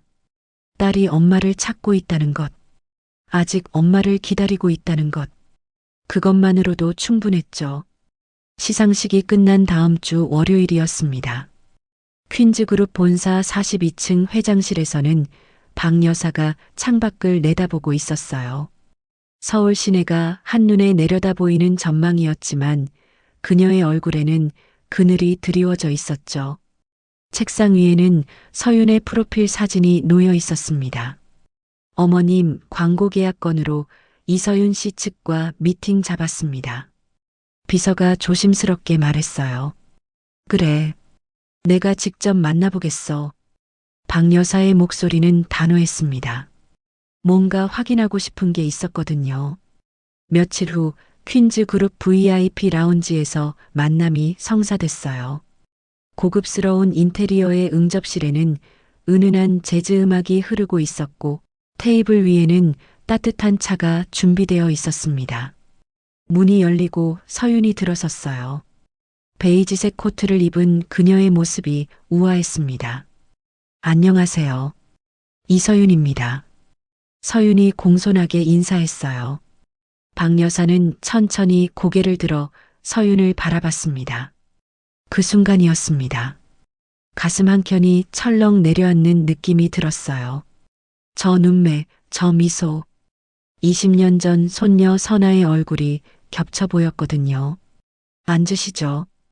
박 여사는 목소리를 가다듬으며 말했습니다. 서윤이 소파에 앉았어요. 박 여사는 서윤의 얼굴을 하나하나 뜯어보듯 바라봤습니다. 코끝에 작은 점, 웃을 때 살짝 드러나는 덧니, 긴 손가락. 모두 준석을 닮았어요. 차 드시겠어요? 감사합니다. 서윤이 찻잔을 들어 한 모금 마셨습니다. 그때 박 여사가 조심스럽게 물었어요. 서윤 씨, 혹시 부모님은 어디 계세요? 서윤의 손이 잠깐 멈칫했습니다. 저는 고아원에서 자랐습니다. 부모님 얼굴은 기억나지 않아요. 그래요. 박 여사의 목소리가 떨렸어요. 그럼 어릴 때 기억은 전혀 없나요? 서윤은 잠시 생각에 잠겼습니다. 창밖으로 햇살이 비스듬히 들어와 그녀의 옆 얼굴을 비추고 있었죠. 기억나는 게 하나 있긴 해요. 서윤이 천천히 입을 열었습니다. 아주 어릴 때 큰 집에 살았던 것 같아요. 샹들리에가 있는 거실이었고 박 여사의 심장이 쿵 하고 뛰었어요. 어느 날 밤이었어요. 누군가 큰 소리로 싸우는 걸 들었거든요. 서윤의 목소리가 낮아졌습니다. 어릴 때 저 삼촌이 아빠랑 서재에서 크게 싸우는 걸 본 기억이 나요. 박 여사는 숨이 막히는 것 같았어요. 찻잔을 든 손이 부들부들 떨렸습니다. 아빠가 사고 나던 날이었죠. 서윤이 창밖을 바라보며 말했어요. 그 다음 날부터 기억이 없어요. 그냥 고아원에 있었어요. 박 여사는 입술을 깨물었습니다. 입안에서 철맛이 돌았죠. 그 순간 모든 퍼즐이 맞춰지기 시작했어요. 석훈이 그날 무슨 짓을 했는지, 왜 며느리를 쫓아냈는지, 손녀를 어디로 보냈는지. 회장님? 서윤이 걱정스러운 목소리로 불렀습니다. 박 여사의 얼굴이 창백하게 질려 있었거든요. 아니에요. 괜찮습니다. 박 여사는 손수건으로 이마의 땀을 닦았어요. 광고 계약은 긍정적으로 검토하겠습니다. 오늘은 이만. 네, 감사합니다. 서윤이 자리에서 일어났습니다. 문이 닫히고 박 여사는 소파에 주저앉았어요. 온몸에서 힘이 빠져나가는 것 같았습니다. 선아, 내 손녀 선아였구나. 박 여사는 떨리는 손으로 서윤의 프로필 사진을 다시 들여다봤어요. 눈물이 주르륵 흘러내렸습니다. 그날 저녁 석훈의 사무실 문이 벌컥 열렸어요. 박 여사가 들어섰습니다. 어머니, 무슨 일이세요? 석훈이 자리에서 일어났어요. 석훈아. 박 여사의 목소리가 차가웠습니다. 이서윤이라는 배우 알지? 석훈의 얼굴이 굳어졌어요. 네. 저희 광고 모델이잖습니까? 그 애가 선아야. 순간 사무실 안의 공기가 얼어붙었습니다. 석훈은 침을 삼켰어요. 목구멍이 바짝 타들어가는 느낌이었죠. 무슨 말씀이십니까? 내가 직접 만나봤어. 틀림없어. 준석이를 닮았고 과거 기억도 있더라. 박 여사의 눈빛이 석훈을 꿰뚫었어요. 그 애가 말했어. 아빠가 사고 나던 날 삼촌이랑 싸웠다고. 석훈의 등줄기로 식은땀이 흘러내렸습니다. 어머니, 그건 넌 나한테 거짓말했지? 선아를 해외로 입양 보냈다고 했잖아. 박 여사의 목소리가 떨렸어요. 넌 내 손녀를 고아원에 버렸어. 어머니, 진정하세요. 설명을 드리겠습니다. 석훈이 다가가려 했지만 박 여사는 손을 들어 제지했어요. 20년 전 그날 밤, 넌 형이랑 무슨 이야기를 했던 거야? 그건 석훈의 입술이 바짝 말랐습니다. 시간을 주겠어. 진실을 밝혀. 박 여사는 돌아서서 문을 향해 걸어갔어요. 쿵. 문이 닫히는 소리가 무겁게 울렸습니다. 홀로 남겨진 석훈은 책상에 주저앉았어요. 가슴이 두근두근 뛰었고 손바닥에서는 식은 땀이 흘러나왔죠. 망했어. 다 틀어졌어. 석훈은 떨리는 손으로 핸드폰을 꺼냈습니다. 전화를 걸었어요. 나야. 조사 좀 해줘.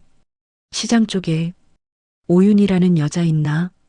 며칠 후 석훈은 검은색 세단을 타고 시장 골목으로 향했습니다.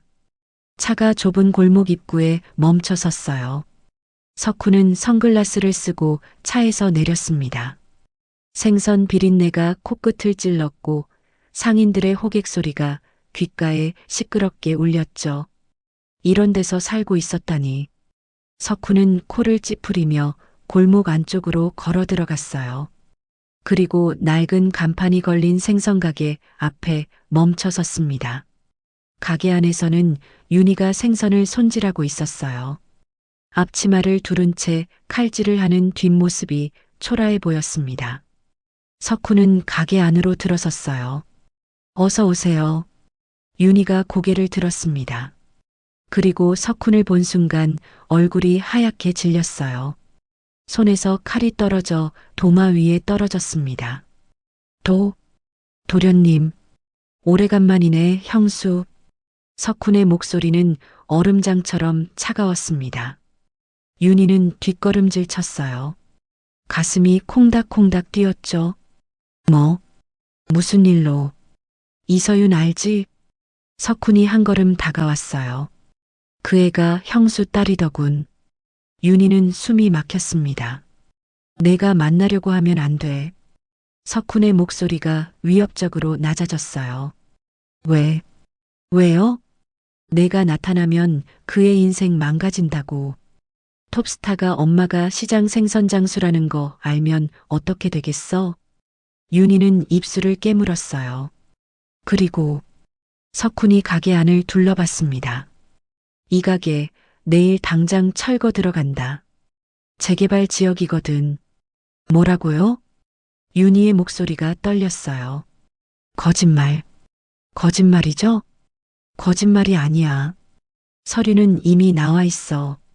석훈이 비웃듯 말했습니다. 착하게 있어. 딸 얼굴에 먹칠하고 싶지 않으면. 석훈은 돌아서서 가게를 나갔어요. 윤희는 그 자리에 주저앉았습니다. 다리에서 힘이 쭉 빠져나갔거든요. 숨이 턱턱 막혔어요. 그때 복순이 가게 안으로 들어왔습니다. 윤희야, 무슨 일이야?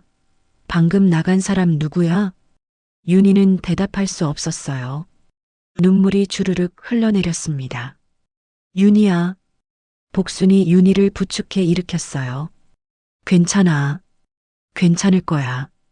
윤희는 떨리는 목소리로 중얼거렸지만 아무것도 괜찮지 않았습니다. 창밖으로는 먹구름이 몰려오고 있었어요. 곧 비가 쏟아질 것 같았죠. 윤희는 가게 구석에 앉아 무릎을 끌어안았습니다. 20년 전 그날처럼 모든 게 다시 무너져 내리고 있었어요. 박 여사는 그날 밤 잠을 이룰 수가 없었습니다. 침대에 누워 천장을 바라보다가 벌떡 일어나 서재로 향했어요. 달빛이 창문 사이로 스며들어 먼지 쌓인 서류 캐비닛을 은은하게 비추고 있었죠. 박 여사는 떨리는 손으로 캐비닛 열쇠를 꺼냈습니다. 찰칵. 자물쇠가 열리는 소리가 고요한 서재에 울려 퍼졌어요. 20년 전 교통사고 관련 서류들이 누렇게 발에 있었습니다. 박 여사는 한 장 한 장 넘기며 읽어내려갔어요. 교통사고 조사보고서, 브레이크 결함 없음, 운전자 과실. 그런데 이상했습니다. 석훈이 가져왔던 보고서와 경찰 원본이 미묘하게 달랐거든요. 박 여사의 눈빛이 날카로워졌어요. 다음 날 아침 박 여사는 20년 전 사고를 담당했던 경찰관을 수소문했습니다. 여보세요, 김 형사님이십니까? 저는 퀸즈그룹. 통화가 이어졌고 며칠 후 박 여사는 조용한 찻집에서 은퇴한 형사를 만났어요. 그때 그 사건 말씀이시죠? 백발의 형사가 커피 잔을 돌리며 말했습니다. 사실 좀 석연치 않은 구석이 있었습니다. 박 여사의 심장이 쿵 뛰었어요. 어떤 점이요? 브레이크 라인에 이상한 흔적이 있었거든요. 마치 누군가 손을 댄 것 같은. 형사가 목소리를 낮췄습니다. 하지만 위에서 빨리 종결하라고 압력이 들어왔죠. 재벌가 사건이라 조용히 묻어야 한다고. 박 여사는 찻잔을 든 손이 덜덜 떨리는 걸 느꼈어요. 누가 그런 압력을 넣었죠? 당시 부회장이셨던 석훈 씨였습니다. 찻잔이 손에서 미끄러져 받침에 부딪혔습니다. 찰그랑 도자기 부딪히는 소리가 날카롭게 울렸어요. 박 여사는 입술을 깨물었습니다. 입안에서 철맛이 번져나갔죠. 감사합니다. 정말 감사합니다. 박 여사는 떨리는 다리를 이끌고 찻집을 나왔어요. 햇살이 눈부시게 쏟아지고 있었지만 세상이 온통 회색빛으로 보였습니다. 석훈이, 내가 형을 죽였구나. 그날 밤 석훈은 사무실에서 야근을 하고 있었어요. 똑똑, 문 두드리는 소리가 들렸습니다. 누구세요? 나야. 비서의 목소리였어요. 석훈이 문을 열자 비서가 조심스럽게 들어왔습니다. 부회장님, 회장님께서 20년 전 사고건을 재조사하고 계십니다. 석훈의 얼굴이 굳어졌어요. 뭐라고? 김 형사도 만나셨고 검찰 쪽에도 연락하신 것 같습니다. 석훈은 책상을 탁 쳤습니다. 펜꽂이가 쓰러지며 펜들이 우르르 바닥에 굴러떨어졌어요. 안 되는데. 절대 안 돼. 석훈의 눈빛이 흔들렸습니다. 만약 진실이 드러나면 살인죄로 감옥에 가게 될 게 분명했죠. 그가 쌓아온 모든 것, 회사 경영권, 재산, 명예가 한순간에 무너질 거였어요. 부회장님, 어떻게 하시겠습니까? 비서가 조심스럽게 물었어요. 석훈은 창밖을 바라봤습니다. 고층 빌딩들이 야경을 밝히며 서 있었지만 그의 눈에는 아무것도 들어오지 않았죠. 회장님을. 석훈의 목소리가 차갑게 식었어요. 잠시 요양을 보내드려야겠어. 건강이 안 좋으시니까. 비서는 그 말의 의미를 알아챘습니다. 알겠습니다. 그 시각 시장 생선가게에서는 윤희가 복순과 저녁을 먹고 있었어요. 하지만 숟가락을 들었다 놓기만 반복할 뿐 음식을 입에 넣지 못했습니다. 윤희야, 밥 좀 먹어. 요즘 얼마나 마른지 봤어? 복순이 걱정스러운 목소리로 말했어요. 응. 근데 입맛이 없네. 윤희는 숟가락을 내려놓았습니다. 머릿속에는 온통 석훈의 위협이 맴돌고 있었어요. 딸이 위험해. 내가 뭔가 해야 하는데. 윤희는 밤새 뒤척이다가 다음날 아침 결심했습니다. 석훈을 직접 만나기로요. 언니, 나 잠깐 나갔다 올게. 어디 가는데? 볼일 좀 보고 올게. 윤희는 가장 깨끗한 옷을 입고 집을 나섰어요. 절뚝거리는 다리로 버스를 타고 강남으로 향했습니다. 퀸즈그룹 본사 건물 앞에 섰을 때 가슴이 두근거렸어요. 저 높은 곳에 석훈이 있었죠. 윤희는 로비로 들어가려 했지만 경비원이 막아섰습니다. 어디서 오셨습니까? 저 부회장님을 뵙고 싶은데요. 예약 있으십니까? 아니요, 하지만 예약 없으시면 안 됩니다. 경비원의 목소리는 단호했어요. 윤희는 로비 구석에 앉아 석훈이 나오기를 기다렸습니다. 1시간, 2시간. 시간이 흘러갔어요. 해가 기울어 저녁 노을이 유리창을 붉게 물들이고 있었습니다. 그때였습니다. 엘리베이터 문이 열리고 석훈이 나왔어요. 윤희는 벌떡 일어나 그에게 다가갔습니다.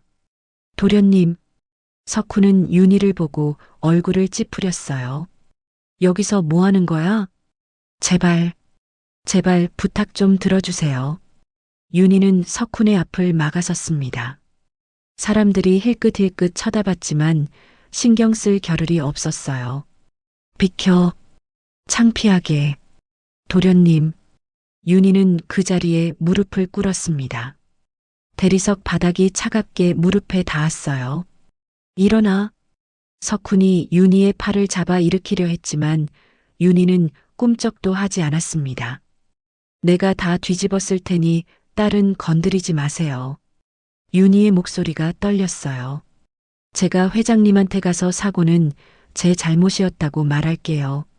그러니 눈물이 뺨을 타고 흘러내렸습니다.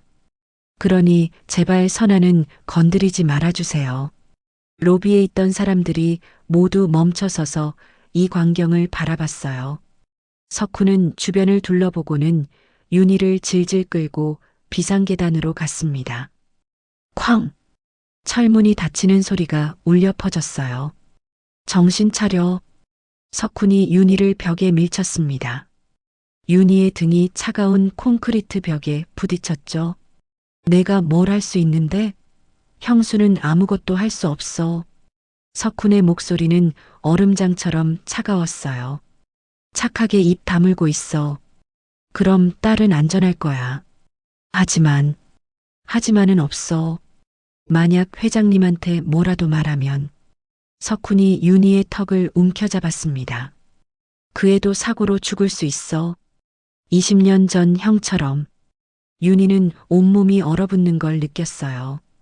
이 사람아. 알아들었으면 꺼져. 석훈이 윤희를 밀쳤습니다. 윤희는 계단에 주저앉아 버렸어요. 철문이 쾅 닫히는 소리가 비상계단에 메아리 쳤죠. 윤희는 그 자리에 앉은 채 한참을 움직이지 못했습니다. 차가운 계단이 엉덩이를 시리게 만들었지만 느껴지지 않았어요. 머릿속은 온통 석훈의 말로 가득했습니다. 선아도 사고로 죽을 수 있어. 윤희는 떨리는 손으로 벽을 짚고 일어났어요. 절뚝거리는 다리로 계단을 한 칸 한 칸 내려갔습니다. 밖으로 나오니 밤이 깊게 내려앉아 있었어요. 차가운 바람이 뺨을 핥히고 지나갔지만 윤희는 느끼지 못했죠.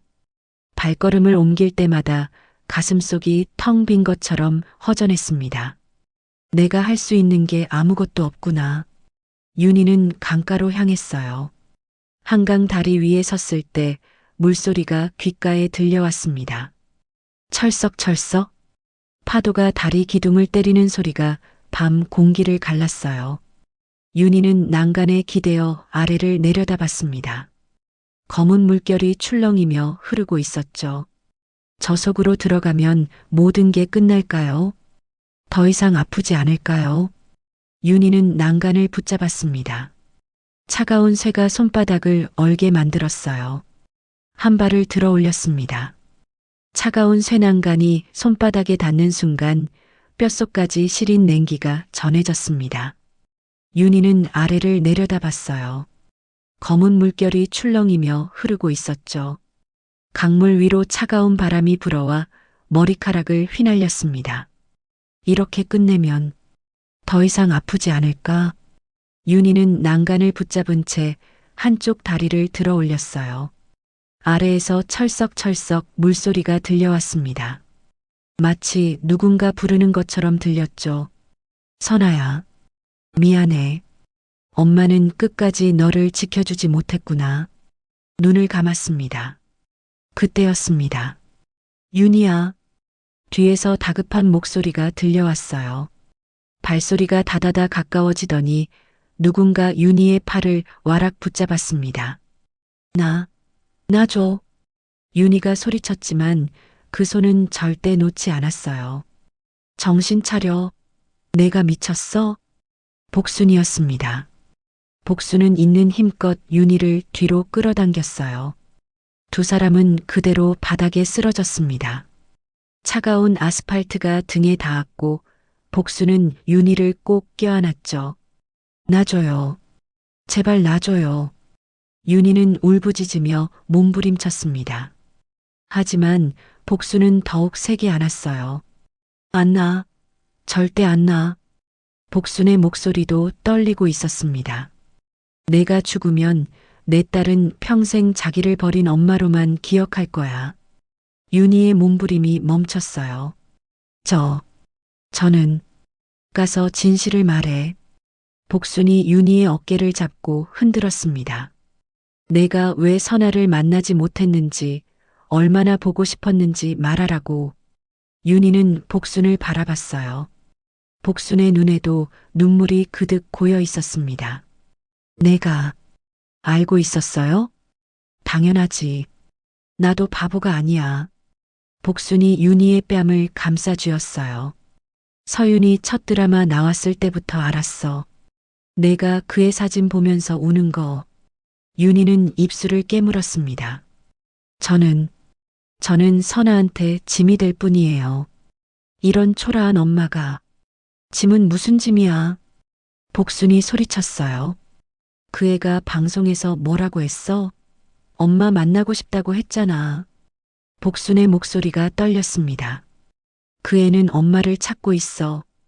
20년 동안 기다렸다고. 그런데 내가 죽어버리면 어떻게 돼?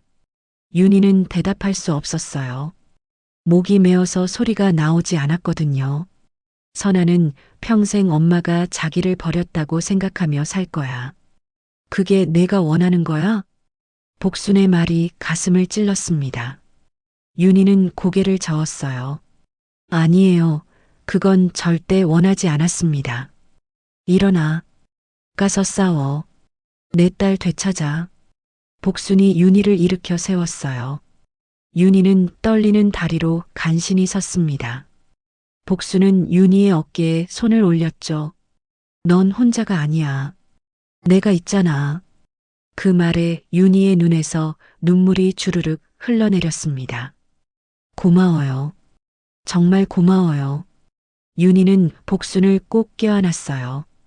두 여인은 한강 다리 위에서 한참을 그렇게 서 있었습니다. 차가운 바람이 불어왔지만 이제는 더 이상 춥지 않았어요. 서로의 온기가 있었으니까요. 집에 가자. 그리고 내일부터 계획 세우는 거야. 복순이 윤희의 손을 잡아 끌었습니다. 윤희는 고개를 끄덕였어요. 그래요. 포기하면 안 됐습니다. 딸을 위해서라도 끝까지 싸워야 했죠. 두 사람은 천천히 다리를 건넜습니다. 절뚝거리는 윤희의 걸음을 복순이 천천히 맞춰주며 함께 걸었어요. 뒤에서는 강물이 여전히 철썩철썩 흐르고 있었지만 이제 그 소리가 무섭게 들리지 않았습니다. 오히려 살아있음을 느끼게 해주는 소리였죠. 하늘을 올려다보니 구름 사이로 별 하나가 반짝이고 있었어요. 윤희는 그 별을 보며 작게 속삭였습니다. 선아야, 엄마가 갈게. 조금만 기다려.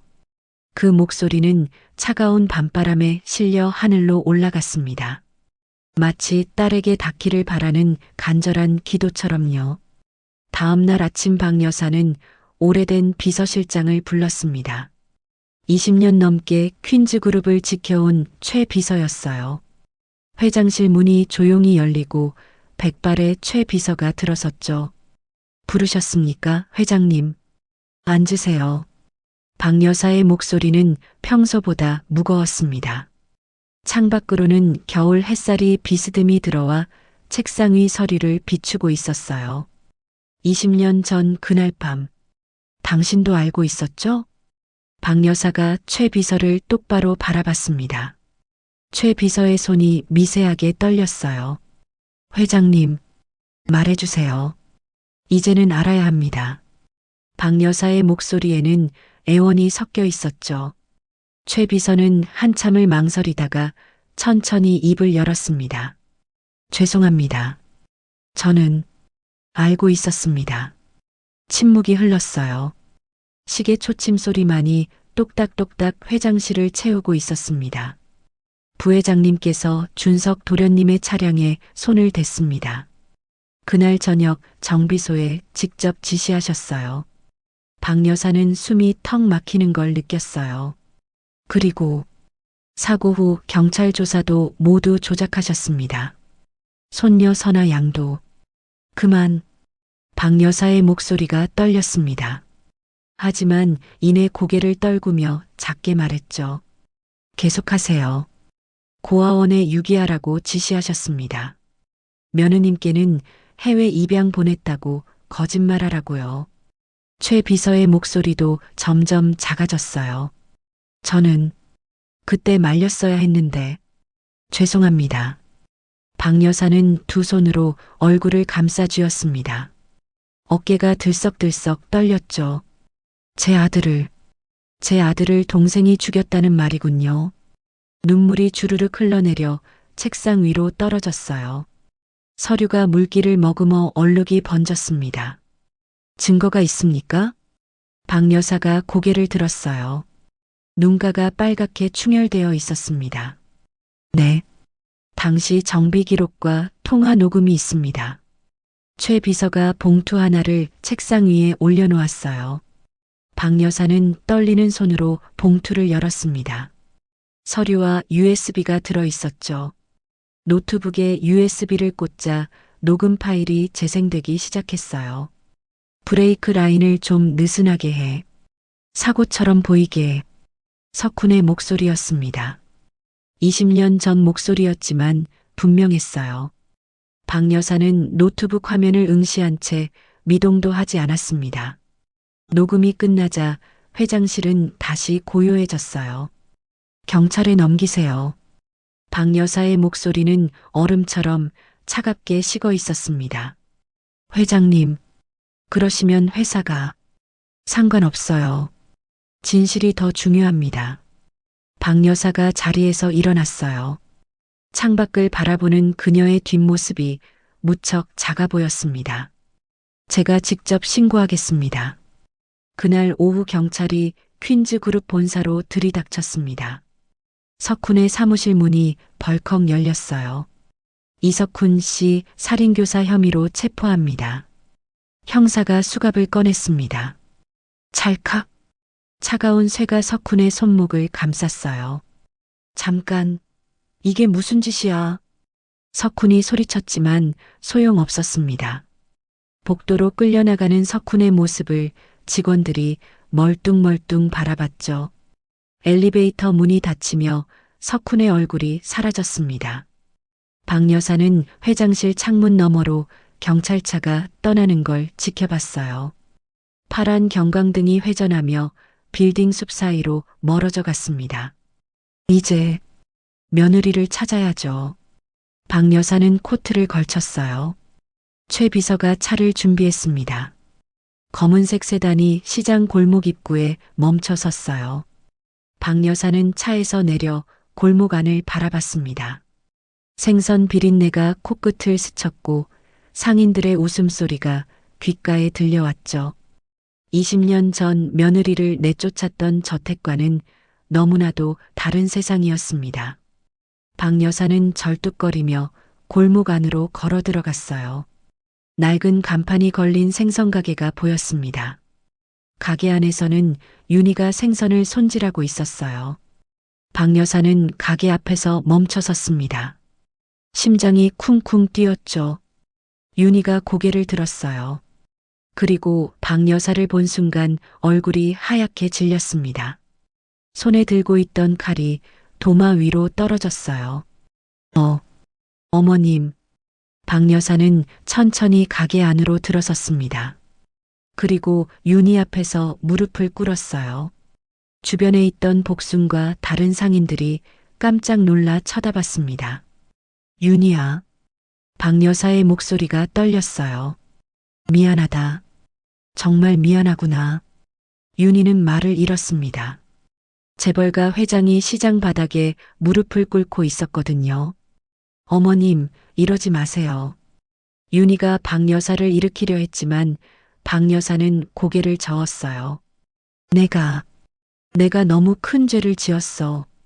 박 여사의 눈에서 눈물이 주르륵 흘러내렸습니다.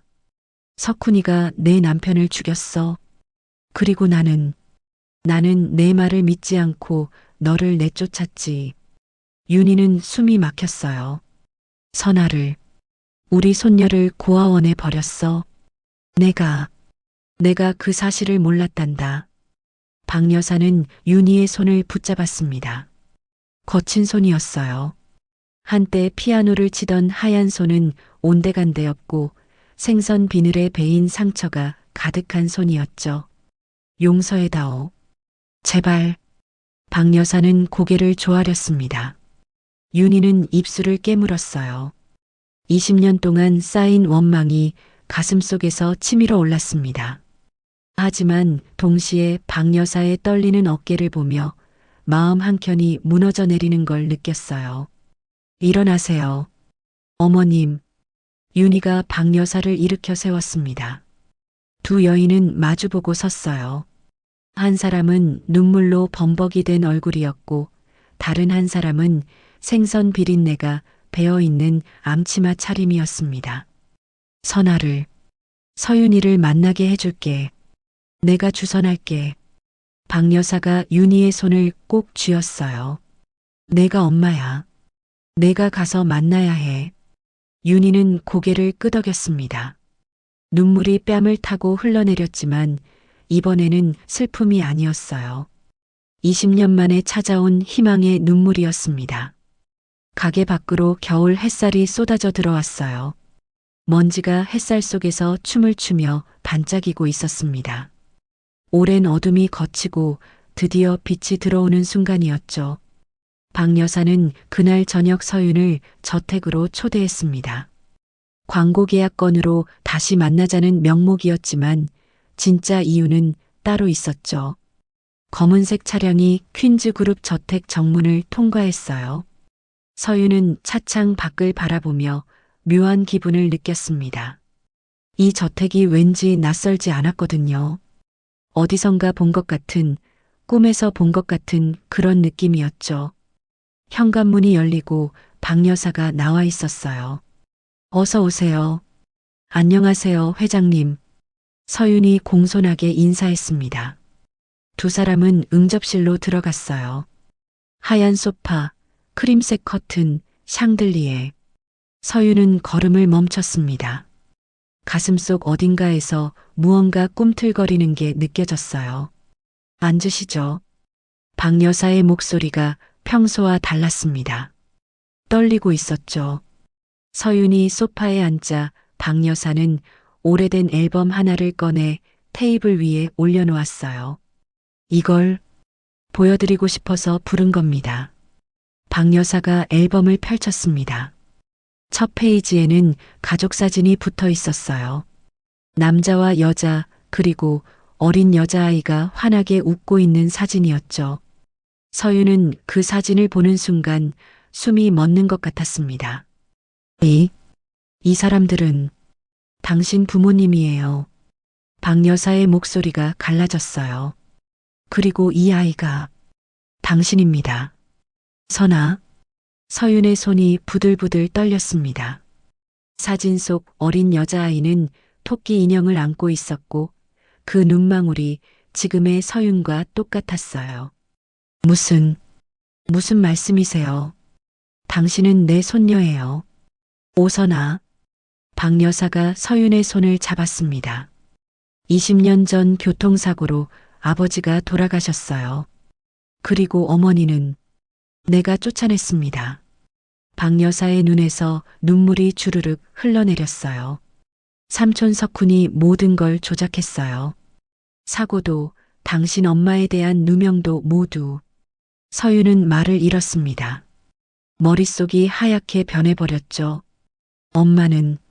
제 엄마는 어디 계세요? 서윤의 목소리가 떨렸어요. 시장에 있어요. 생선 가게를. 박 여사가 주소를 적은 메모지를 건넸습니다. 가서 만나세요. 엄마가 20년 동안 당신을 기다렸어요. 서윤은 메모지를 움켜쥐었어요. 종이가 구겨지는 소리가 조용한 응접실에 울려 퍼졌습니다. 용서를 바라지 않아요. 다만 박 여사가 고개를 숙였습니다. 하지만 서윤은 듣고 있지 않았어요. 자리에서 벌떡 일어나 현관으로 달려나갔죠. 선아야. 박 여사가 불렀지만 서윤은 뒤돌아보지 않았습니다. 차에 올라타 운전기사에게 소리쳤어요. 여기요. 여기로 가주세요. 떨리는 손으로 메모지를 내밀었습니다. 차가 저택을 빠져나가 도심을 가로질렀어요. 화려한 빌딩들이 점점 멀어지고 낡은 골목길이 가까워졌습니다. 서윤의 심장은 미친 듯이 뛰고 있었어요. 쿵쾅쿵쾅. 귓가에까지 심장 소리가 들리는 것 같았죠. 차가 시장 골목 입구에 멈춰 섰습니다. 서윤은 문을 박차고 뛰어내렸어요. 하이힐을 신은 발로 골목을 달렸습니다. 똑똑똑. 하이힐이 아스팔트를 두드리는 소리가 골목에 울려 퍼졌어요. 생선 비린내가 코끝을 스쳤고 상인들의 목소리가 귓가를 채웠지만 아무것도 들리지 않았습니다. 메모지에 적힌 간판이 보였어요. 낡고 허름한 생선 가게였습니다. 서윤은 가게 앞에서 멈춰 섰어요. 숨이 턱턱 막혔습니다. 가게 안에서는 앞치마를 두른 여인이 생선을 손질하고 있었어요. 등이 굽어 있었고 머리카락은 희끗희끗 새어 있었죠. 저기요. 서윤이 떨리는 목소리로 불렀습니다. 윤희가 고개를 들었어요. 두 사람의 눈이 마주쳤습니다. 세상의 모든 소리가 사라졌어요. 시간이 멈춘 것 같았죠. 선아야. 윤희의 입에서 떨리는 목소리가 흘러나왔습니다. 손에서 칼이 떨어져 도마를 탁 쳤어요. 서윤은 한 걸음 한 걸음 가게 안으로 들어갔습니다. 윤희를 가까이서 바라봤어요. 주름진 얼굴, 거친 손, 생선 비늘이 묻은 앞치마. 엄마세요? 서윤의 목소리가 갈라졌습니다. 윤희는 고개를 끄덕였어요. 눈물이 주르륵 흘러내렸습니다. 미안해. 엄마가 정말 미안해. 윤희가 앞으로 걸어 나왔습니다. 쩔뚝쩔뚝. 절뚝거리는 걸음걸이였어요. 왼쪽 다리가 불편한 게 한눈에 보였죠. 그 순간 서윤은 무너져 내렸습니다. 무릎이 바닥에 닿았고 온몸에서 힘이 빠져나갔어요. 엄마. 서윤은 윤희의 다리를 끌어안았습니다. 거친 청바지 천이 뺨에 닿았고 생선 비린내가 코끝을 스쳤지만 아무것도 신경 쓰이지 않았어요. 으흑. 울음이 터져 나왔습니다. 20년 동안 참아왔던 모든 눈물이 한꺼번에 쏟아져 나왔죠. 윤희는 떨리는 손으로 서윤의 머리를 쓰다듬었어요. 선아야. 우리 선아. 두 사람은 시장 한복판에서 서로를 끌어안고 울었습니다. 지나가던 사람들이 멈춰서서 바라봤지만 아무도 신경 쓰지 않았어요. 복순도 가게 구석에서 손수건으로 눈물을 닦고 있었죠. 겨울 햇살이 가게 안으로 쏟아져 들어왔어요. 먼지가 빗속에서 춤을 추며 반짝이고 있었습니다. 엄마. 다리는. 서윤이 윤희의 다리를 보며 울먹였어요. 괜찮아. 엄마는 괜찮아. 윤희가 서윤의 얼굴을 두 손으로 감싸쥐었습니다. 내가 이렇게 잘 커줘서 고마워. 서윤은 윤희를 꼭 껴안았어요. 엄마 사랑해요. 정말 사랑해요. 엄마도 사랑해. 두 사람의 울음소리가 시장 골목을 가득 채웠습니다. 20년 만에 찾은 모녀의 눈물이었죠. 겨울 하늘은 맑게 개어 있었고 구름 한 점 없이 푸르렀습니다. 마치 축복하듯이요. 3개월이 흘렀습니다. 시장 골목은 봄 기운이 완연했어요. 벚꽃이 만개의 하얀 꽃잎이 바람에 날리며 골목 구석구석을 채우고 있었죠. 생선가게 앞에는 줄이 길게 늘어서 있었습니다. 아줌마, 여기가 그 유명한 가게 맞죠? 네, 맞아요. 조금만 기다려주세요. 윤희는 환하게 웃으며 손님들에게 인사했어요. 예전과 달리 얼굴에는 생기가 돌았고 주름 사이로도 웃음꽃이 피어났죠. 가게 안쪽에서는 서윤이 앞치마를 두르고 생선을 포장하고 있었습니다. 어머, 진짜 이서윤이다. 사진 좀 찍어도 돼요? 손님들이 환호성을 질렀어요. 네, 물론이죠. 서윤은 손님들과 함께 사진을 찍으며 밝게 웃었습니다. 카메라 셔터 소리가 찰칵찰칵 가게 안을 채웠죠. 재회 소식이 알려진 후 시장은 하루가 다르게 변해갔어요. 서윤이 SNS에 올린 사진 한 장이 시작이었습니다. 엄마와 나란히 서서 생선을 손질하는 사진이었죠. 20년 만에 찾은 우리 엄마. 세상에서 가장 강하고 아름다운 사람입니다. 그 글 아래로 댓글이 폭발적으로 달렸어요. 눈물 나요 유유. 진짜 가슴 찡해요. 엄마 손 보세요. 얼마나 고생하셨을까. 조회수는 순식간에 1,000만을 넘어섰습니다. 방송사에서 인터뷰 요청이 빗발쳤고 신문 일면에 두 사람의 이야기가 실렸죠. 고아 출신 톱스타 20년 만에 엄마 찾다. 시장 생선가게에서 피어난 기적. 기사가 나간 다음 날부터 시장에는 사람들이 몰려들기 시작했어요. 처음에는 서윤을 보러 온 팬들이었지만 점차 윤희의 삶에 감동받은 사람들로 바뀌어 갔습니다. 아줌마, 존경합니다. 정말 대단하세요. 젊은 여성이 윤희의 손을 꼭 잡았어요. 아니에요. 저는 그냥 엄마일 뿐이에요. 윤희가 수줍게 웃었습니다. 복수는 가게 옆에서 파전을 붙이며 흐뭇하게 바라봤죠. 윤희야, 우리 가게도 덩달아 장사 대박이야. 언니 덕분이에요. 언니가 아니었으면. 윤희가 복순을 꼭 안아줬어요. 두 사람은 서로의 등을 토닥이며 웃었습니다. 봄 햇살이 두 여인을 따스하게 감싸 안는 것 같았죠. 어느 토요일 오후였어요. 가게 문 앞에 검은색 세단이 멈춰 섰습니다. 박 여사가 차에서 내렸어요. 손에는 큰 과일 바구니를 들고 있었죠. 어서 오세요, 어머님. 윤희가 반갑게 맞아주었습니다. 박 여사는 가게 안을 둘러봤어요. 손님들로 북적이는 모습이 정겹게 느껴졌습니다. 장사 잘 되는구나. 덕분이에요. 선아가.